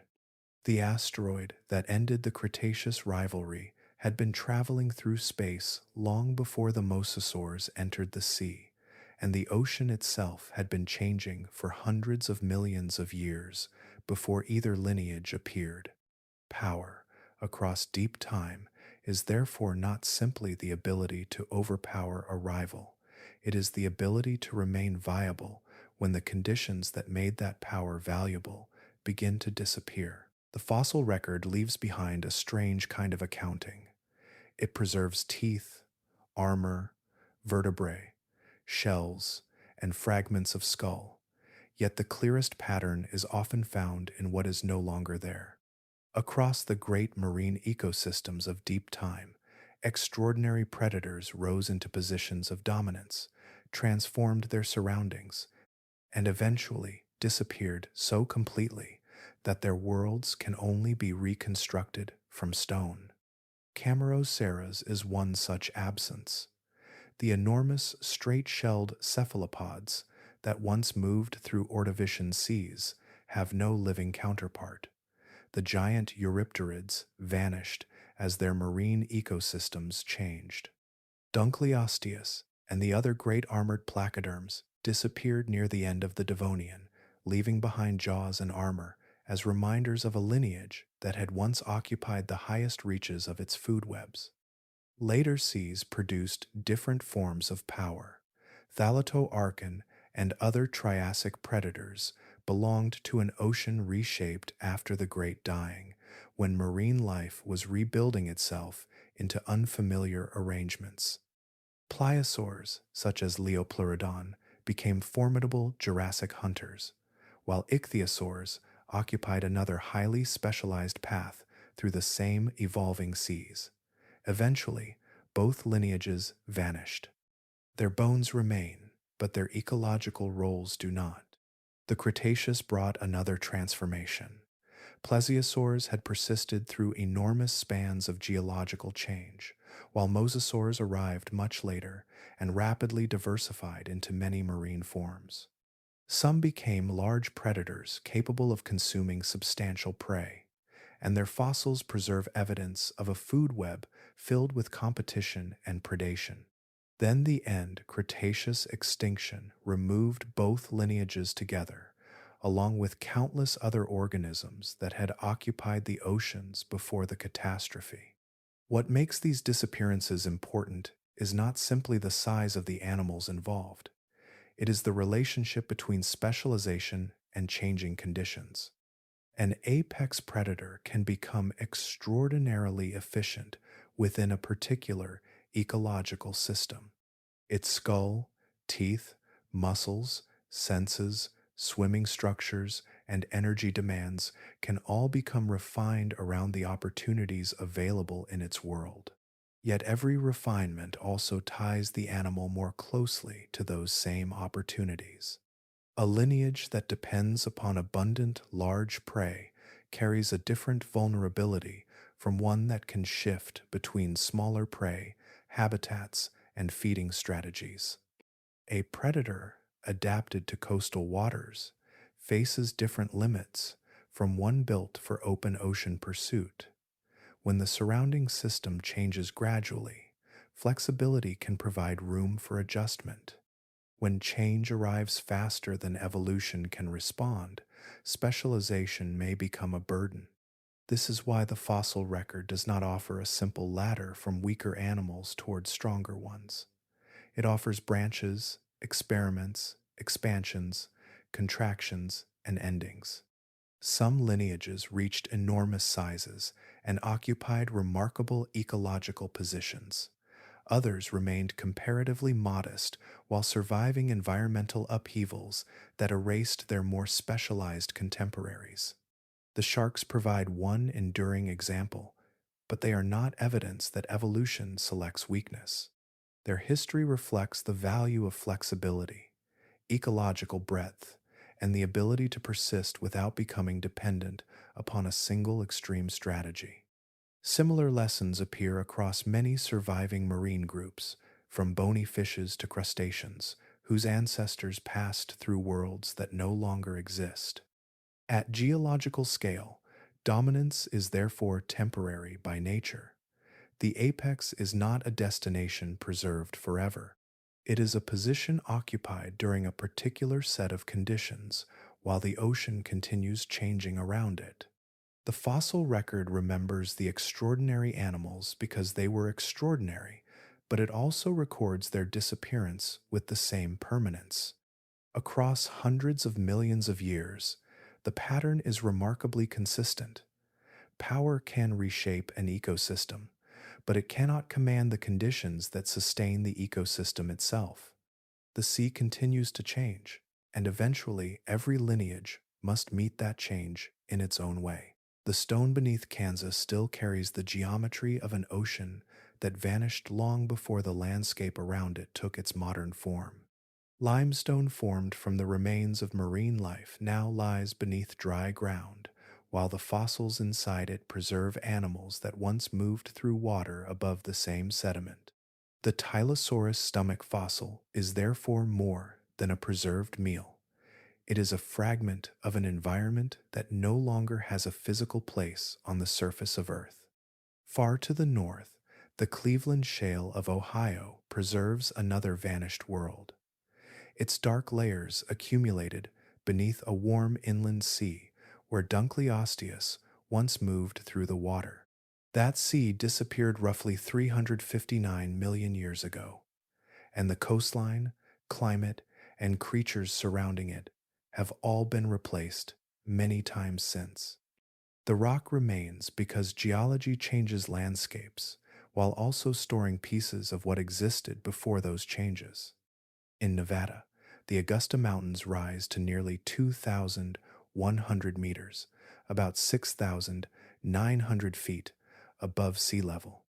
Their elevated ridges were once associated with a Triassic ocean where Thalattoarchon belonged to an early generation of enormous marine predators. What is now exposed beneath open sky was once submerged beneath seawater, and the fossil inside the rock records only a small portion of that vanished setting.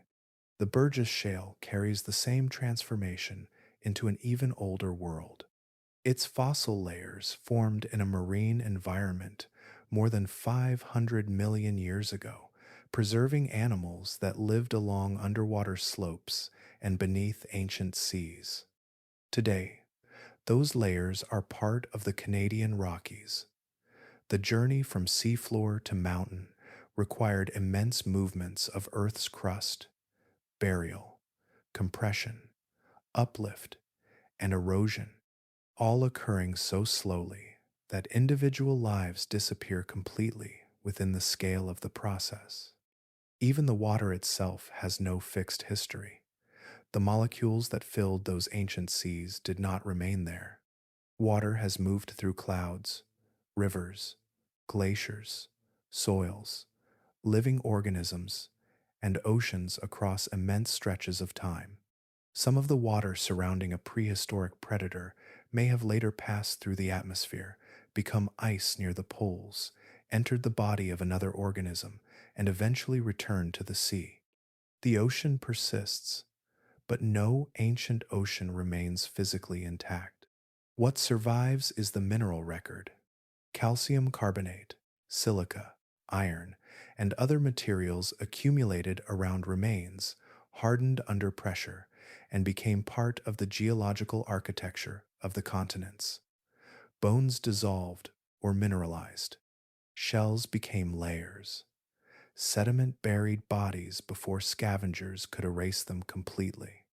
In rare circumstances, even the position of one animal inside another was preserved, allowing a future species to reconstruct an interaction that lasted only moments. That future species arrived only recently. For roughly 2 centuries, human paleontologists have been cutting into rocks, following fossil layers, comparing bones, and slowly learning to read the marks left by vanished ecosystems. A tooth embedded in an ichthyosaur vertebra became evidence of an attack. Plesiosaur bones, preserved inside a mosasaur, became evidence of feeding. Damage across armor and shell became traces of encounters that ended long before any written history existed. The remarkable thing is not that stone remembers everything. It does not. Most lives leave no recognizable trace at all. What reaches us is an extraordinarily narrow selection, filtered by burial, chemistry, pressure, erosion, discovery, and chance. Yet even this incomplete record is enough to reveal patterns stretching across hundreds of millions of years. Beneath mountains, plains, deserts, and cities, the remains of vanished oceans continue to occupy their ancient positions within the rock. The seas are gone, the predators are gone, and the rivalries have ended. What remains is the geological record, waiting beneath the present world like a memory written in stone. For the animals themselves, there was never a rivalry to understand. A Dunkleosteus moved through Devonian water because its body was built to move, feed, and reproduce. Jaekelopterus searched for prey according to the senses available to it. Neither possessed any awareness that their descendants would one day be placed beside one another in a story spanning hundreds of millions of years. The same distance separates us from the ichthyosaur that lived near what is now Peterborough. Around 160 million years ago, its world consisted of currents, temperature, depth, prey, predators, and the changing chemistry of seawater. Its body responded to those conditions, moment by moment. There was no knowledge of a declining lineage, no awareness of ecological displacement, and no sense that its species would eventually disappear from the oceans entirely. Tylosaurus existed within the same kind of immediate world. Its enormous body did not carry the concept of an apex predator. Hunger arrived as a physical demand. Prey became something detected through sight, movement, pressure, and other sensory information. Feeding ended when the animal had consumed enough to continue living. The ecological position we assign to it today is an interpretation created long after the animal itself was gone. Even the idea of trophic level 7 exists only because another species eventually developed the ability to reconstruct ancient food webs. A late Jurassic pliosaur did not experience itself as occupying an ecological tier above every other predator. It experienced the resistance of water against its body, the movement of prey, the effort of acceleration, and the physical demands of feeding. The extraordinary position becomes visible only when thousands of fragments are assembled into a larger pattern. That is especially true of the tooth preserved inside an ichthyosaur vertebra near Peterborough. For the pliosaur, the event was simply an attack. The tooth entered bone, the encounter ended, and the predator continued through its life. The broken tooth became something else, only after millions of years had passed. Buried beneath sediment, protected through geological change, it eventually became evidence available to a species that had not yet appeared. The fossil therefore carries two different scales at once. One belongs to the animal, measured in movements, feeding events, seasons, and years of life. The other belongs to geology, measured across immense intervals during which coastlines disappear, mountains rise, oceans open and close, and entire branches of life vanish. Humans are unusual because we can connect those scales. For roughly 2 centuries, paleontologists have excavated bones from rock and reconstructed interactions that lasted only moments. Damage in armor can reveal an encounter. A tooth lodged in bone can reveal an attack. Stomach contents can reveal a meal. The arrangement of fossils can reveal the environment in which an animal lived and the ecological role its body allowed it to occupy. Yet none of this changes what those animals experienced. The fossil record gives us a perspective they could never possess. We see the beginning and ending of lineages together. We compare rivals, separated by geological ages. We recognize repeated patterns in extinction, specialization, competition, and survival because we can place events beside one another that were separated by oceans, continents, and hundreds of millions of years. For the animals themselves, there was only the present available through their senses. A predator searched for food. Prey attempted to escape. Bodies grew, reproduced, aged, and disappeared. Their lives did not require an understanding of the immense story they would eventually become part of. The meaning belongs to the observer who came later. The strange gift of the fossil record is that a creature can leave behind evidence of a world it never knew it was helping to describe, and that evidence can wait longer than any living memory. Across the long record of the prehistoric seas, the pattern becomes difficult to separate from the history itself. The great predators appear, expand, specialize, and eventually disappear. Their reigns may last millions of years, sometimes tens of millions, yet none crosses the boundary between geological eras as an unchanged apex lineage.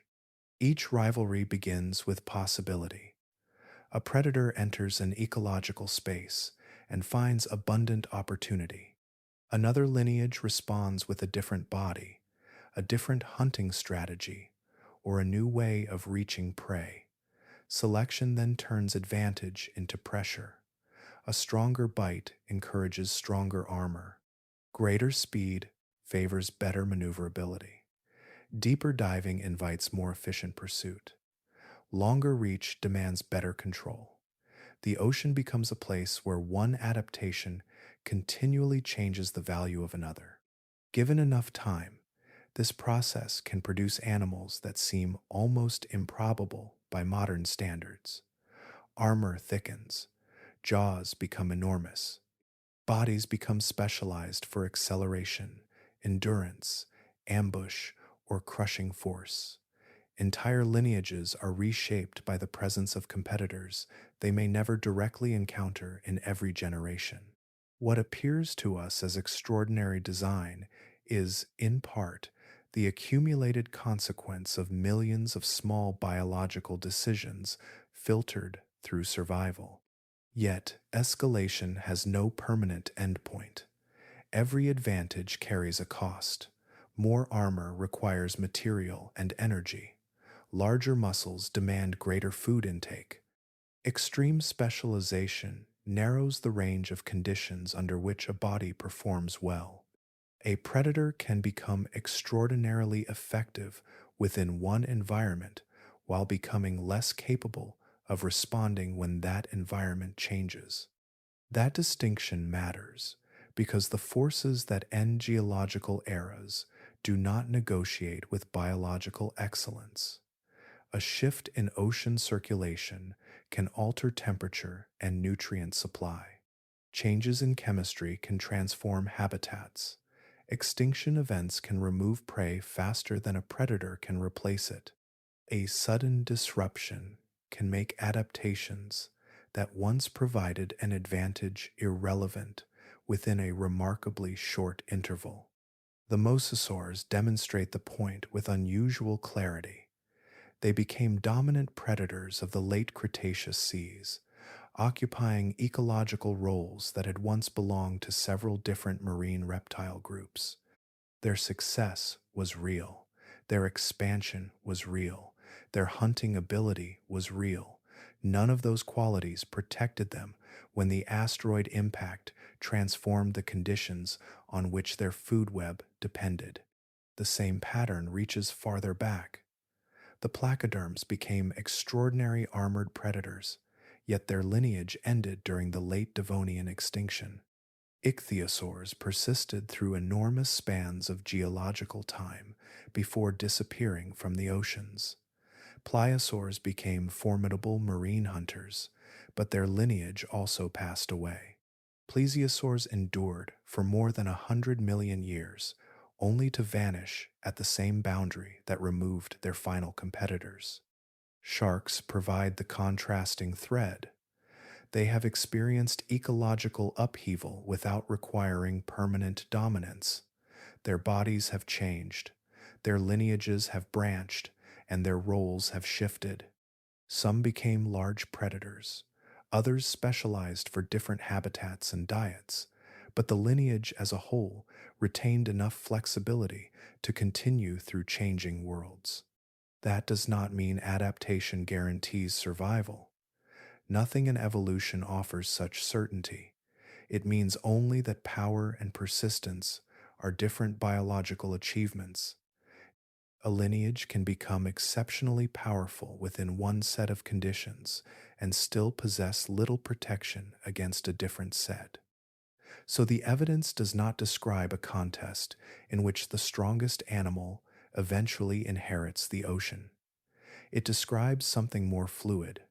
Dominance is temporary, specialization is costly, and survival belongs to lineages capable of changing when the world changes around them. The prehistoric seas did not preserve their greatest predators. They preserved traces of them, pressed into stone, while life continued in other forms. On a geological timescale, the word powerful begins to lose the shape we usually give it. A predator may dominate an ocean for millions of years, yet the span of its dominance becomes a thin interval inside a much older history. The animals that once occupied the highest reaches of marine ecosystems are now represented by teeth, bones, armor, impressions, and mineralized traces, each one separated from its living world by an immense stretch of time. For the animals themselves, there was no awareness of that distance. A mosasaur moved through the late Cretaceous ocean as a living body, responding to prey, currents, temperature, light, and the presence of other animals. An ichthyosaur crossed the Jurassic seas under conditions that had become ordinary to its lineage after generations of adaptation. Their worlds were immediate and physical. Geological duration existed only in retrospect, when later life began arranging their remains into a sequence. The ichthyosaurs endured for roughly 160 million years. The mosasaurs occupied their particular ecological world for roughly 25 million. Both intervals are immense by human standards, yet neither approaches the age of the ocean itself, estimated at roughly 3.8 billion years. Even 100 million years becomes a small portion when placed inside that larger measure. The difference between a long reign and a shorter reign matters to evolutionary history, but neither creates permanence. That perspective changes the meaning of extinction. It is not simply the moment when a powerful animal disappears. It is the point at which an entire biological experiment reaches its boundary. A body designed for pursuit Crushing, ambush, endurance, or specialized feeding can function beautifully for millions of years while the surrounding world changes beneath it. Continents move, seaways open and close, temperatures shift, ocean chemistry changes, new competitors appear, prey communities reorganize.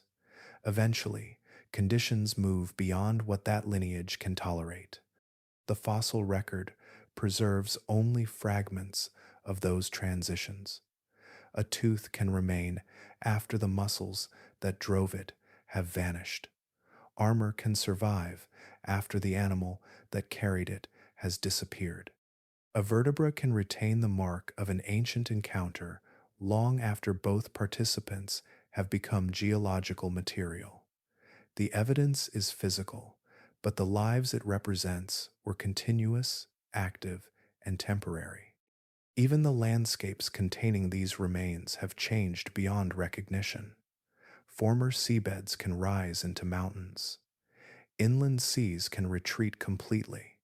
Sediments can harden into stone, fracture, fold, and emerge far from the water that deposited them. What was once an ocean floor can eventually become a place where another species walks across dry ground and finds the mineralized remains of animals that lived before its own ancestors existed. Nothing about this process requires the ocean to have an intention. Geological time does not reward or punish, it simply allows change to accumulate. A lineage appears, adapts, expands, specializes, and eventually meets conditions that redirect its history.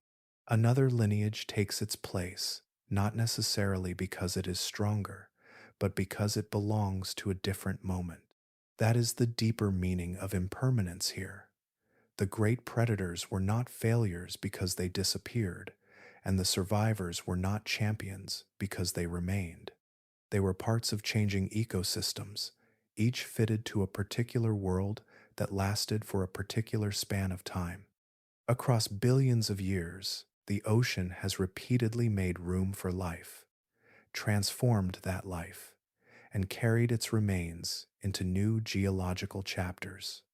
That continuity is not permanence for the creatures within it, only persistence of the setting in which change continues. The water persists through all of it, while the forms moving within it come and go. Water has a strange relationship with time. A drop falling through rain, a wave crossing a shoreline, or a current moving beneath the surface appears to belong entirely to the present. Yet the water itself carries no visible boundary between one geological age and another. The ocean has been moving through changing worlds for billions of years, passing through living bodies, clouds, rivers, ice, and stone, without retaining the shape of any creature that depended upon it. The sea that once covered the interior of North America is an example. During the late Cretaceous, water stretched across regions that are now far from any coastline. Tylosaurus moved through that inland sea, alongside plesiosaurs, fish, sharks, and countless smaller organisms. The basin eventually disappeared as the continents changed and sediments accumulated, but the water did not vanish from Earth. It entered other reservoirs, became part of other cycles, and continued moving through a planet whose surface was being remade. Some of those water molecules may once have passed through the bodies of animals whose names now exist only in scientific literature. A molecule could have surrounded the tissues of a mosasaur, entered the circulation of a fish, frozen into ancient ice, fallen as precipitation, or flowed through a river long after the animal that first contained it had become stone. The molecule does not remember any of this. Its history exists only because matter continues to circulate. That distinction gives the ocean a remarkable continuity. The animals are temporary arrangements of material assembled from elements borrowed from the surrounding world and eventually return to it. Their bones mineralize, their tissues disappear, their ecological roles pass to other organisms. Water keeps moving between atmosphere, land, ocean, and living systems, carrying the basic conditions that allow another generation of life to assemble itself. The same principle reaches backward through every rivalry we have followed. Cambrian seas supported unfamiliar predators before the later marine giants had appeared. Ordovician waters carried life around Cameroceras. Devonian seas supported Dunkleosteus and its competitors. Jurassic oceans carried ichthyosaurs and pliosaurs through worlds separated from ours by immense changes in geography and climate. Cretaceous waters supported mosasaurs until the environmental structure around them collapsed. None of those oceans exists in its original form. Their coastlines have shifted, their temperatures changed, their chemistry moved through different states. Some seaways closed completely, leaving sediments that later became mountains, plains, and layers of stone. Yet the water that participated in those ancient ecosystems remained part of the larger planetary cycle. This means the modern ocean is not a replacement for the prehistoric ocean. It is its continuation, altered through time. The water has passed through extinction events, continental rearrangements, volcanic episodes, changing climates, and countless generations of organisms. What changes is the arrangement of life within it. Every modern predator occupies a particular position within that arrangement. An orca whale, a great white shark, or a sperm whale lives within conditions that favor its particular anatomy and behavior. Its success depends upon prey, temperature, habitat, reproduction, and the stability of the ecosystem around it. Those conditions are not permanent. No predator can inherit the ocean itself. The water remains while the forms within it change. That may be the simplest thread connecting all the ages we have crossed. The ocean does not preserve a particular ruler. It preserves the possibility of life, then continually rearranges what that possibility becomes. Billions of years after the first marine ecosystems began, the same planetary water still moves beneath the surface, rises into clouds, falls across continents, returns through rivers, and enters living bodies. The animals change, the continents change, the chemistry changes, the cycle continues. The ocean existed long before any of the predators in this story had bodies, names, or recognizable forms. Its presence reaches beyond individual lineages and even beyond the particular worlds those lineages inhabited. Continents have shifted across its margins, climates have altered its chemistry, and entire marine communities have appeared and vanished within it. Through all those changes, the ocean has remained the medium in which life repeatedly discovers new ways to move, feed, compete, and endure. Its scale is difficult to hold in the mind. The oceans cover roughly 361 million square kilometers, about 139 million square miles, of the planet's surface. Their average depth is about 3,700 meters, about 12,100 feet. At the Challenger Deep, the seafloor lies nearly 11,000 meters, nearly 36,000 feet beneath the surface. Down there, sunlight cannot reach, pressure becomes immense, and the physical conditions bear little resemblance to the shallow seas where many ancient predators hunted. Yet depth is only one measure of the ocean. Its greater dimension is time. For roughly 3.8 billion years, water has provided the setting for an almost unbroken succession of marine ecosystems. The organisms within those ecosystems have changed beyond recognition. The chemistry of seawater has shifted. Oxygen levels have risen and fallen. New continents have emerged while older coastlines disappeared. Seaways that once stretched across entire regions eventually closed, leaving their sediments buried beneath landscapes that now stand far from any shore. The fossil record gives us glimpses of those vanished worlds, but the water itself carries no visible archive. It does not preserve the outline of a mosasaur passing through the Cretaceous. It does not retain the path of an ichthyosaur crossing a Jurassic basin.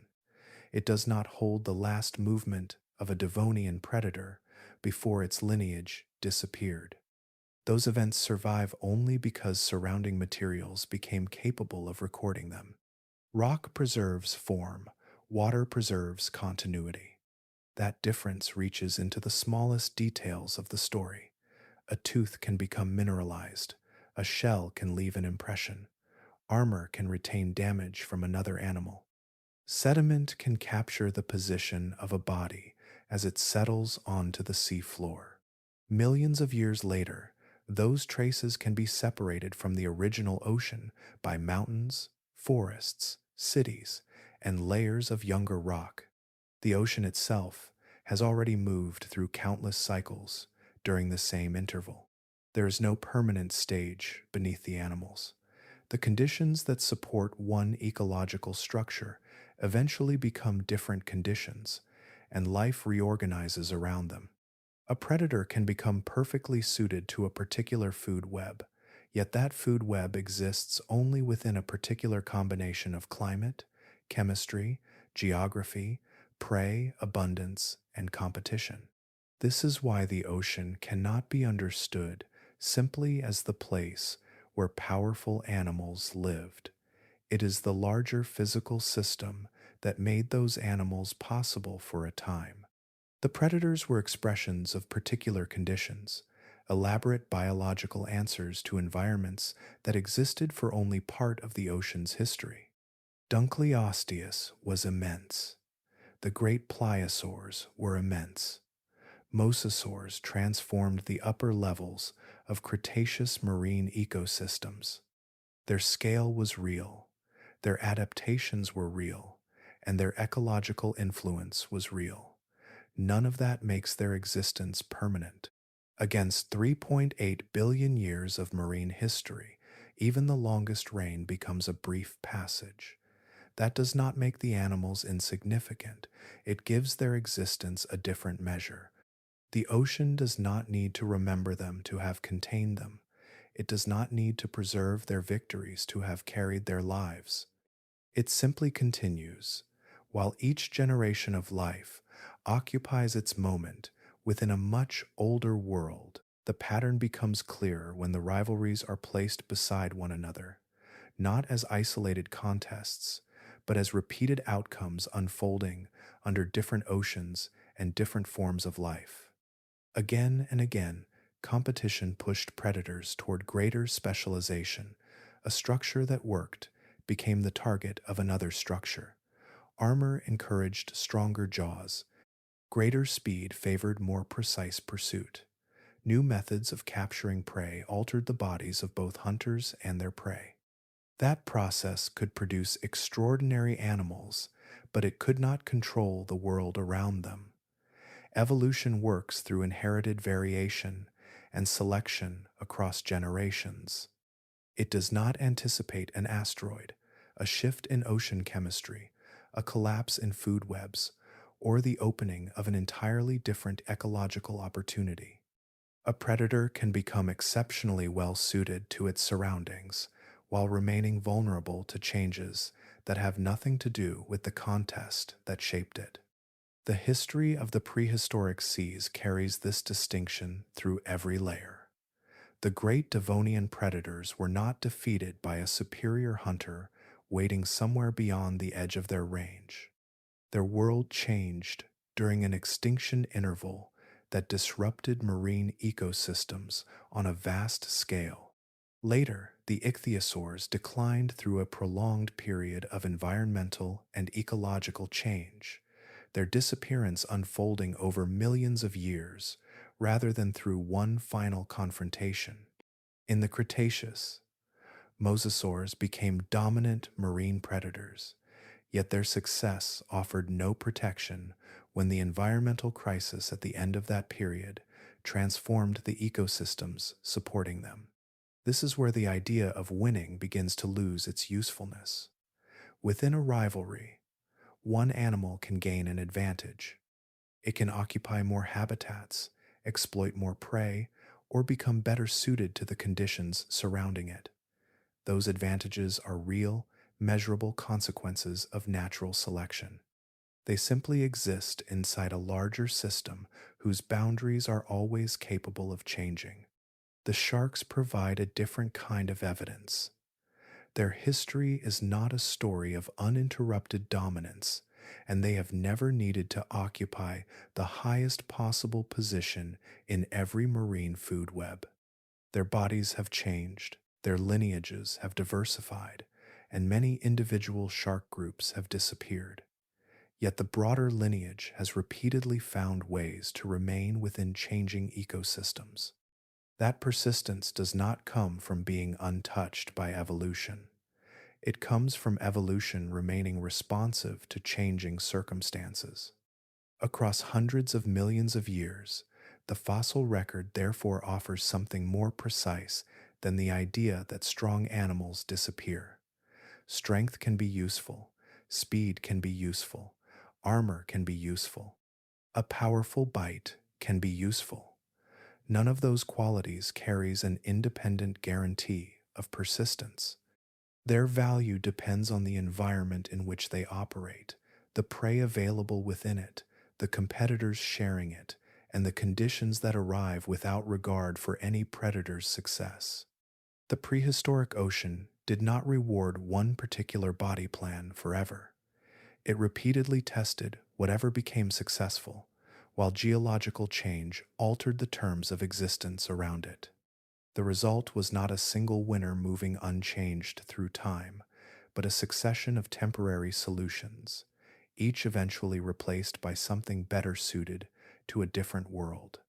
Seen from that scale, the pattern is remarkably consistent. The animals that became extraordinary were not failures because they disappeared. Their disappearance simply marks the limit of the conditions that made their particular form of success possible.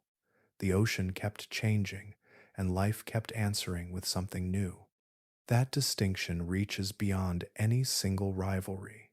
It separates biological achievement from biological persistence, two outcomes that can overlap for a time without being the same thing. A lineage may become magnificent at surviving one world and still have no answer when that world changes. Tonight, the ocean is carrying on without any boundary between the present and everything that came before it. Water moves through currents, evaporates into clouds, falls as rain, enters rivers, freezes into ice, and returns again. The molecules have no history written on them. A drop passing through a modern reef is chemically indifferent to the vanished seas that once covered continents. That indifference is part of what makes the ocean such a strange record of time. Its water does not preserve a recognizable outline of the animals that once depended upon it. Those traces survive elsewhere, in sediment, in mineralized shells, in teeth, vertebrae, armor, and the thin layers left behind when ancient seafloors were buried and transformed. Far below the surface, the physical environment can become immense in ways that have no obvious connection to the prehistoric contests we have followed. The deepest parts of the ocean descend more than 11 kilometers, about 7 miles, beneath the surface. Pressure increases steadily with depth, while sunlight disappears within the uppermost portion of the water column. Yet even there, life persists in forms shaped by cold, darkness, pressure, and the slow supply of organic material from above. The modern ocean also contains predators that occupy important positions in marine food webs. Orca whales hunt fish, seabirds, seals, and other whales. Great white sharks move through coastal ecosystems as highly effective hunters. Sperm whales descend into deep water and pursue large squid. These animals are not replicas of prehistoric giants. Their bodies, behavior, metabolism, and ecological relationships belong to a different ocean, assembled through a different history. That distinction matters because the present sea is not simply an empty stage waiting for another prehistoric giant to return. Marine ecosystems have changed repeatedly through geological time. Continental positions shifted, currents reorganized, temperatures rose and fell, oxygen levels changed in some regions. New groups appeared, diversified, and occupied ecological spaces left open by earlier extinctions. The food webs of today are therefore products of a long succession of rearrangements rather than survivors from one ancient arrangement. Some of the largest differences are difficult to see from the surface.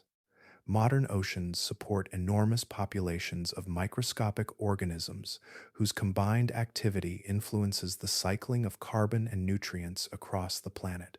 Beneath them are layers of consumers and predators connected through countless pathways.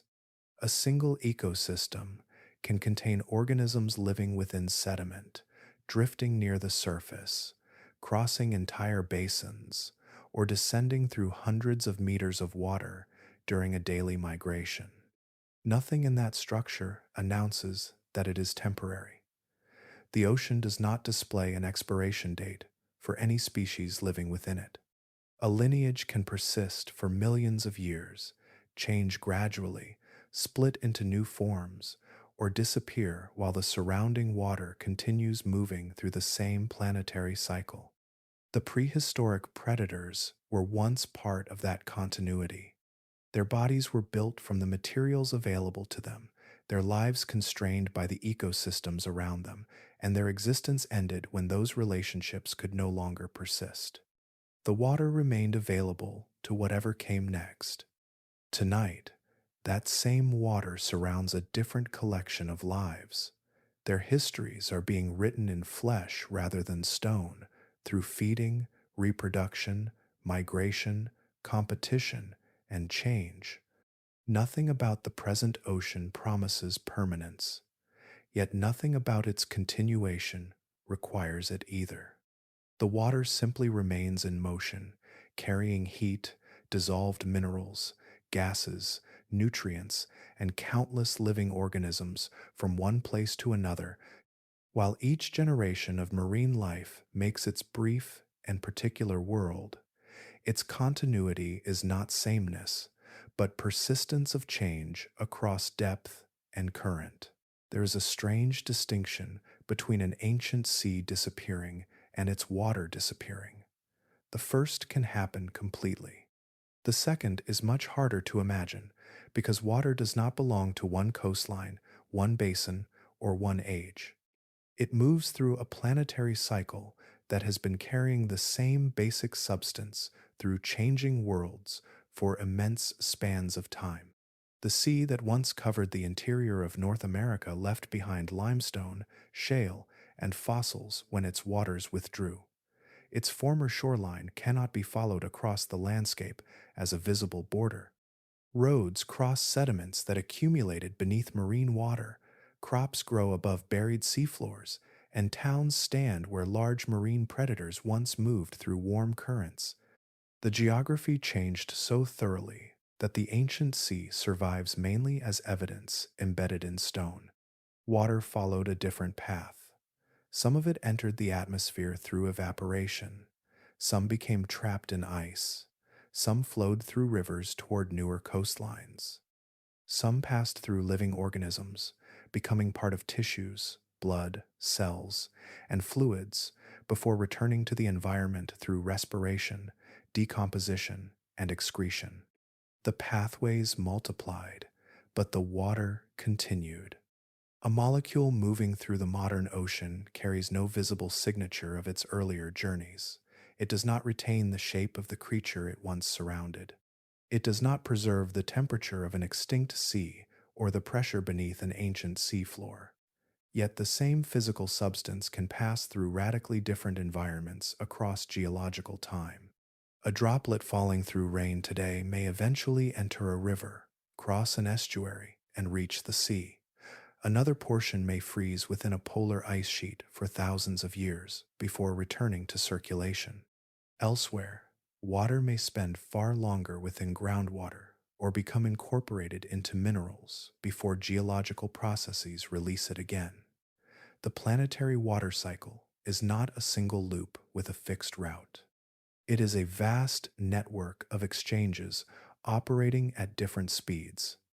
That makes the disappearance of the prehistoric seas different from an ordinary disappearance. Their ecosystems ended, their shorelines vanished, their predators became fossils, their food webs dissolved into the changing history of life. The water itself did not receive the same ending. It remained available to whatever organisms inherited the next version of the planet. The distinction reaches into the smallest details of the fossil record. A shell buried in sediment records the chemistry of an ancient environment through minerals and microscopic structures. A tooth records feeding through its shape and wear. A layer of rock can preserve an extinct seafloor with remarkable precision. Water leaves a more fluid inheritance. It changes location, composition, and state, yet continues participating in the circulation that connects atmosphere, land, ice, living things, and ocean. Across hundreds of millions of years, the animals became specific historical events. The water remained part of a continuous planetary process. That does not make the ancient seas less real. It makes their transformation more complete. Their physical landscapes changed, their inhabitants vanished, and their boundaries were erased, while the material that once surrounded them continued moving through new worlds. The prehistoric oceans are therefore gone in one sense and present in another. Their animals remain as stone. Their seafloors remain beneath modern landscapes.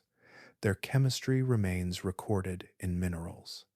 Their water has continued into the present, dispersed so thoroughly that no single drop can be assigned to one extinct age. The ocean is not a preserved place waiting beneath the modern one. It is an ongoing process, continually rebuilt from the same planetary circulation. The ancient seas ended as environments, but the water kept moving, carrying no memorial, only continuity. Deep time changes the meaning of a powerful animal without changing anything about the animal itself.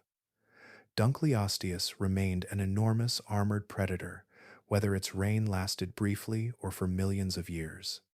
Mosasaurs remained efficient hunters, whether their dominance was measured against neighboring species or against the entire history of marine life. The difference appears only when their lives are placed inside a much larger frame. 400 million years is difficult to imagine because human experience offers almost no useful comparison. Generations follow one another, languages disappear, landscapes change, and civilizations rise and fall, yet all of those events occupy only a thin surface layer when placed beside geological history. Between the earliest rivalries described here and the final Cretaceous contests lies enough time for entire ecosystems to emerge, diversify, disappear, and be replaced many times over. Within that immense interval, power was never absent. It simply changed hands through evolution. A predator became unusually effective under one set of conditions, and its success altered the opportunities available to everything around it. Prey adapted, competitors adapted, new predators appeared. Bodies became specialized for particular methods of feeding, movement, defense, or pursuit. The resulting animals could be extraordinarily successful without becoming permanent. That distinction is visible in the ichthyosaurs. Their lineage endured for roughly 160 million years, an interval longer than the entire span of recorded human civilization, many thousands of times over. Yet, even such extraordinary persistence ended. Their disappearance did not erase the evolutionary success that came before it. It simply placed a boundary around the conditions under which that success could continue.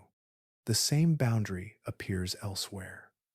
Dunkleosteus developed a feeding apparatus capable of producing enormous forces with relatively compact cutting structures. Mosasaurs evolved flexible skulls and jaws suited to handling large prey. Pliosaurs combined massive skulls with powerful neck muscles and teeth capable of gripping substantial animals. Each adaptation solved a biological problem. None solved the larger problem of an environment that might someday become different. This is where geological time separates power from permanence. An apex predator can dominate every available competitor and still possess no mechanism for preserving the world that makes its dominance possible. Ocean temperature can change. Productive waters can shift. Prey communities can collapse. New competitors can appear. Continental arrangements can alter currents and habitats. A lineage adapted to one combination of circumstances cannot negotiate with those changes. It can only persist, adapt, decline, or disappear. Human history often treats power as something that accumulates toward permanence. Geological history offers a different arrangement. Power is repeatedly assembled, displayed, and redistributed. The strongest predator is not necessarily the longest lasting lineage. The most sophisticated weapon is not necessarily the most durable solution.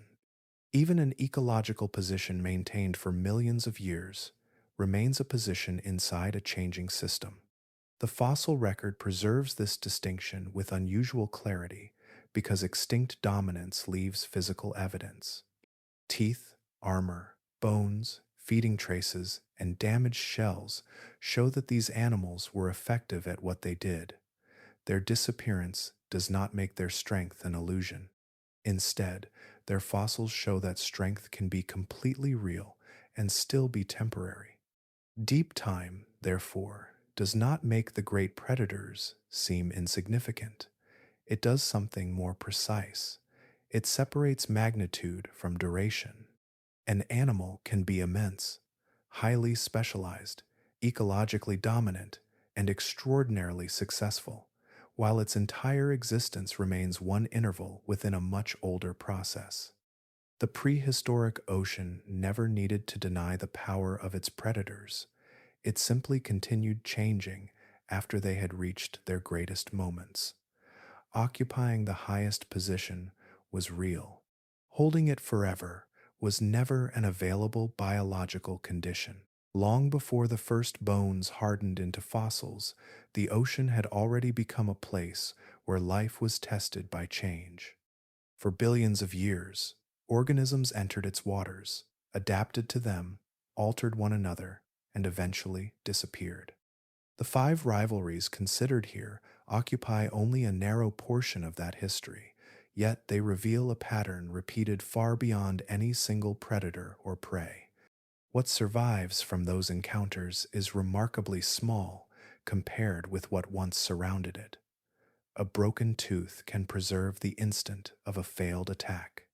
A groove across armor can record contact between two bodies that have been separated by geological time. Mineralized tissue can retain the outline of an animal that lived, hunted, reproduced, and vanished before anything resembling a human observer existed. Each fragment is limited, but together such fragments allow an extinct world to become legible. The evidence does not preserve every moment. It preserves selected moments, filtered by burial, mineralization, erosion, discovery, and interpretation. Most attacks left no fossil. Most predators left no complete skeleton. Vast numbers of animals disappeared without leaving anything that will ever be recognized. Yet the pieces that remain are enough to establish that competition, predation, specialization, and replacement were not isolated events. They were recurring features of marine evolution. Across hundreds of millions of years, the details changed while the underlying process remained recognizable. New predators appeared because new opportunities existed. Prey developed defenses that altered those opportunities. Competitors occupied the same resources and pushed one another toward different ways of living. Some lineages became enormous, others became faster, more heavily armored, more efficient, or more specialized. Then environmental conditions changed, and adaptations that had once provided an advantage could become liabilities. This is why the fossil record does not read like a history of champions. It reads like a history of turnover. The animals that dominate one interval become the geological evidence from which another age is reconstructed.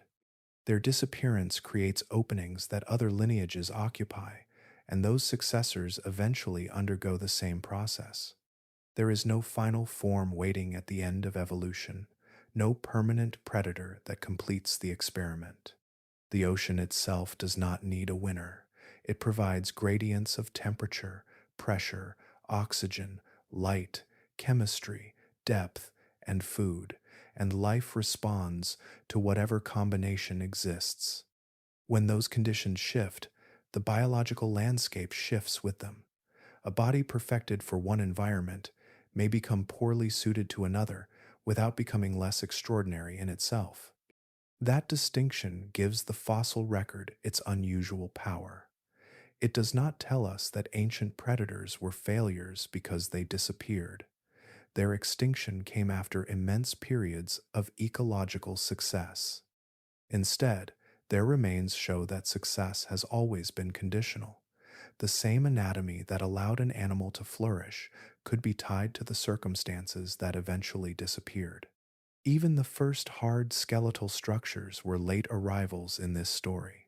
Earlier marine organisms lived, fed, reproduced, and disappeared with far less durable anatomy, leaving traces in sediments rather than recognizable skeletons. The evolutionary contest, therefore, began before the geological record became generous enough to show us its participants. The ocean has demonstrated this pattern for longer than bones have existed to record it. The evidence is incomplete, but the repetition is unmistakable. Lineages rise, ecosystems reorganize, predators replace predators, and the water remains.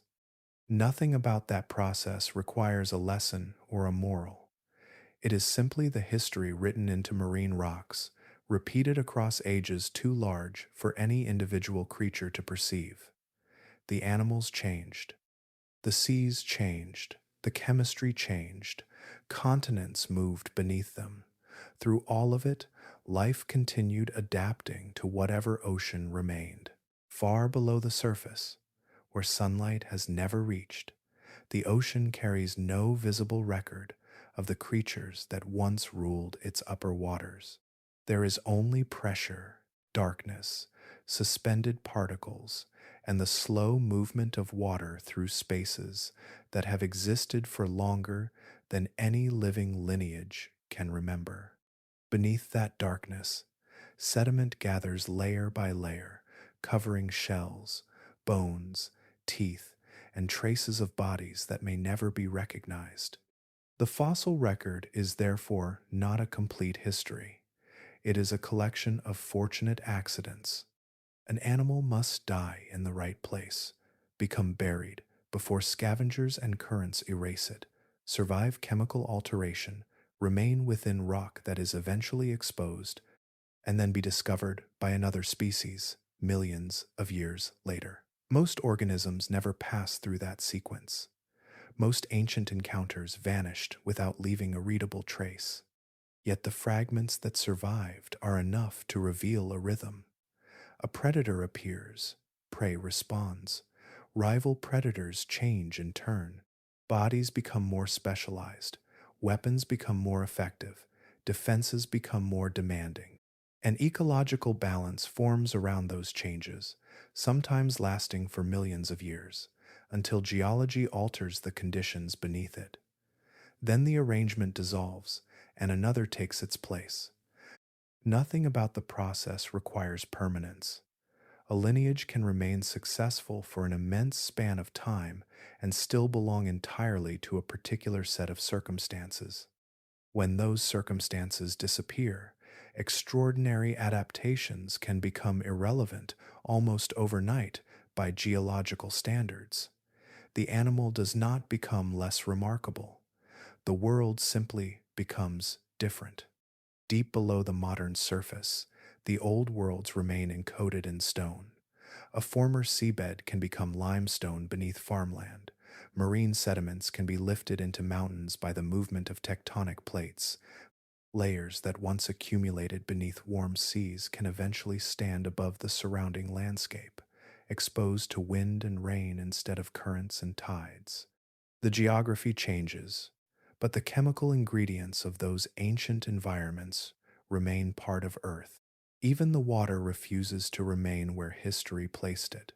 Molecules pass through clouds, rivers, ice, groundwater, living tissue, and the open sea. Water that once surrounded an extinct predator can eventually fall as rain on a continent that did not exist in its present form when that animal was alive. The molecules persist while the arrangements around them continually change. That contrast reaches into the deepest part of the story. The animals were temporary arrangements of matter, shaped by inheritance, environment, and selection. Their bodies could become enormous, their jaws specialized, their senses refined, their hunting strategies extraordinarily effective. Still, each body belonged to a particular interval in Earth's history, and each interval eventually closed. The water remained available for something else. Perhaps that is the clearest feature of the deep record. It does not preserve a permanent hierarchy. It preserves succession. One ecosystem gives way to another, one lineage replaces another, and the physical world continues carrying the material forward. The old predators do not return, but their atoms do not disappear. Their calcium, phosphorus, carbon, and oxygen enter other forms, other rocks, other organisms, and other cycles. For all the violence contained in the fossil record, the ending is not violent. It is gradual, almost ordinary on geological scales. Sediment settles, rock forms, mountains rise, water circulates, new organisms appear. And beneath all of those changes, the ocean continues its ancient work, not keeping score, not preserving winners, simply remaining available for life to begin another arrangement. The deep does not remember the predators that pass through it. The earth does, in fragments. The water carries them onward, ever onward.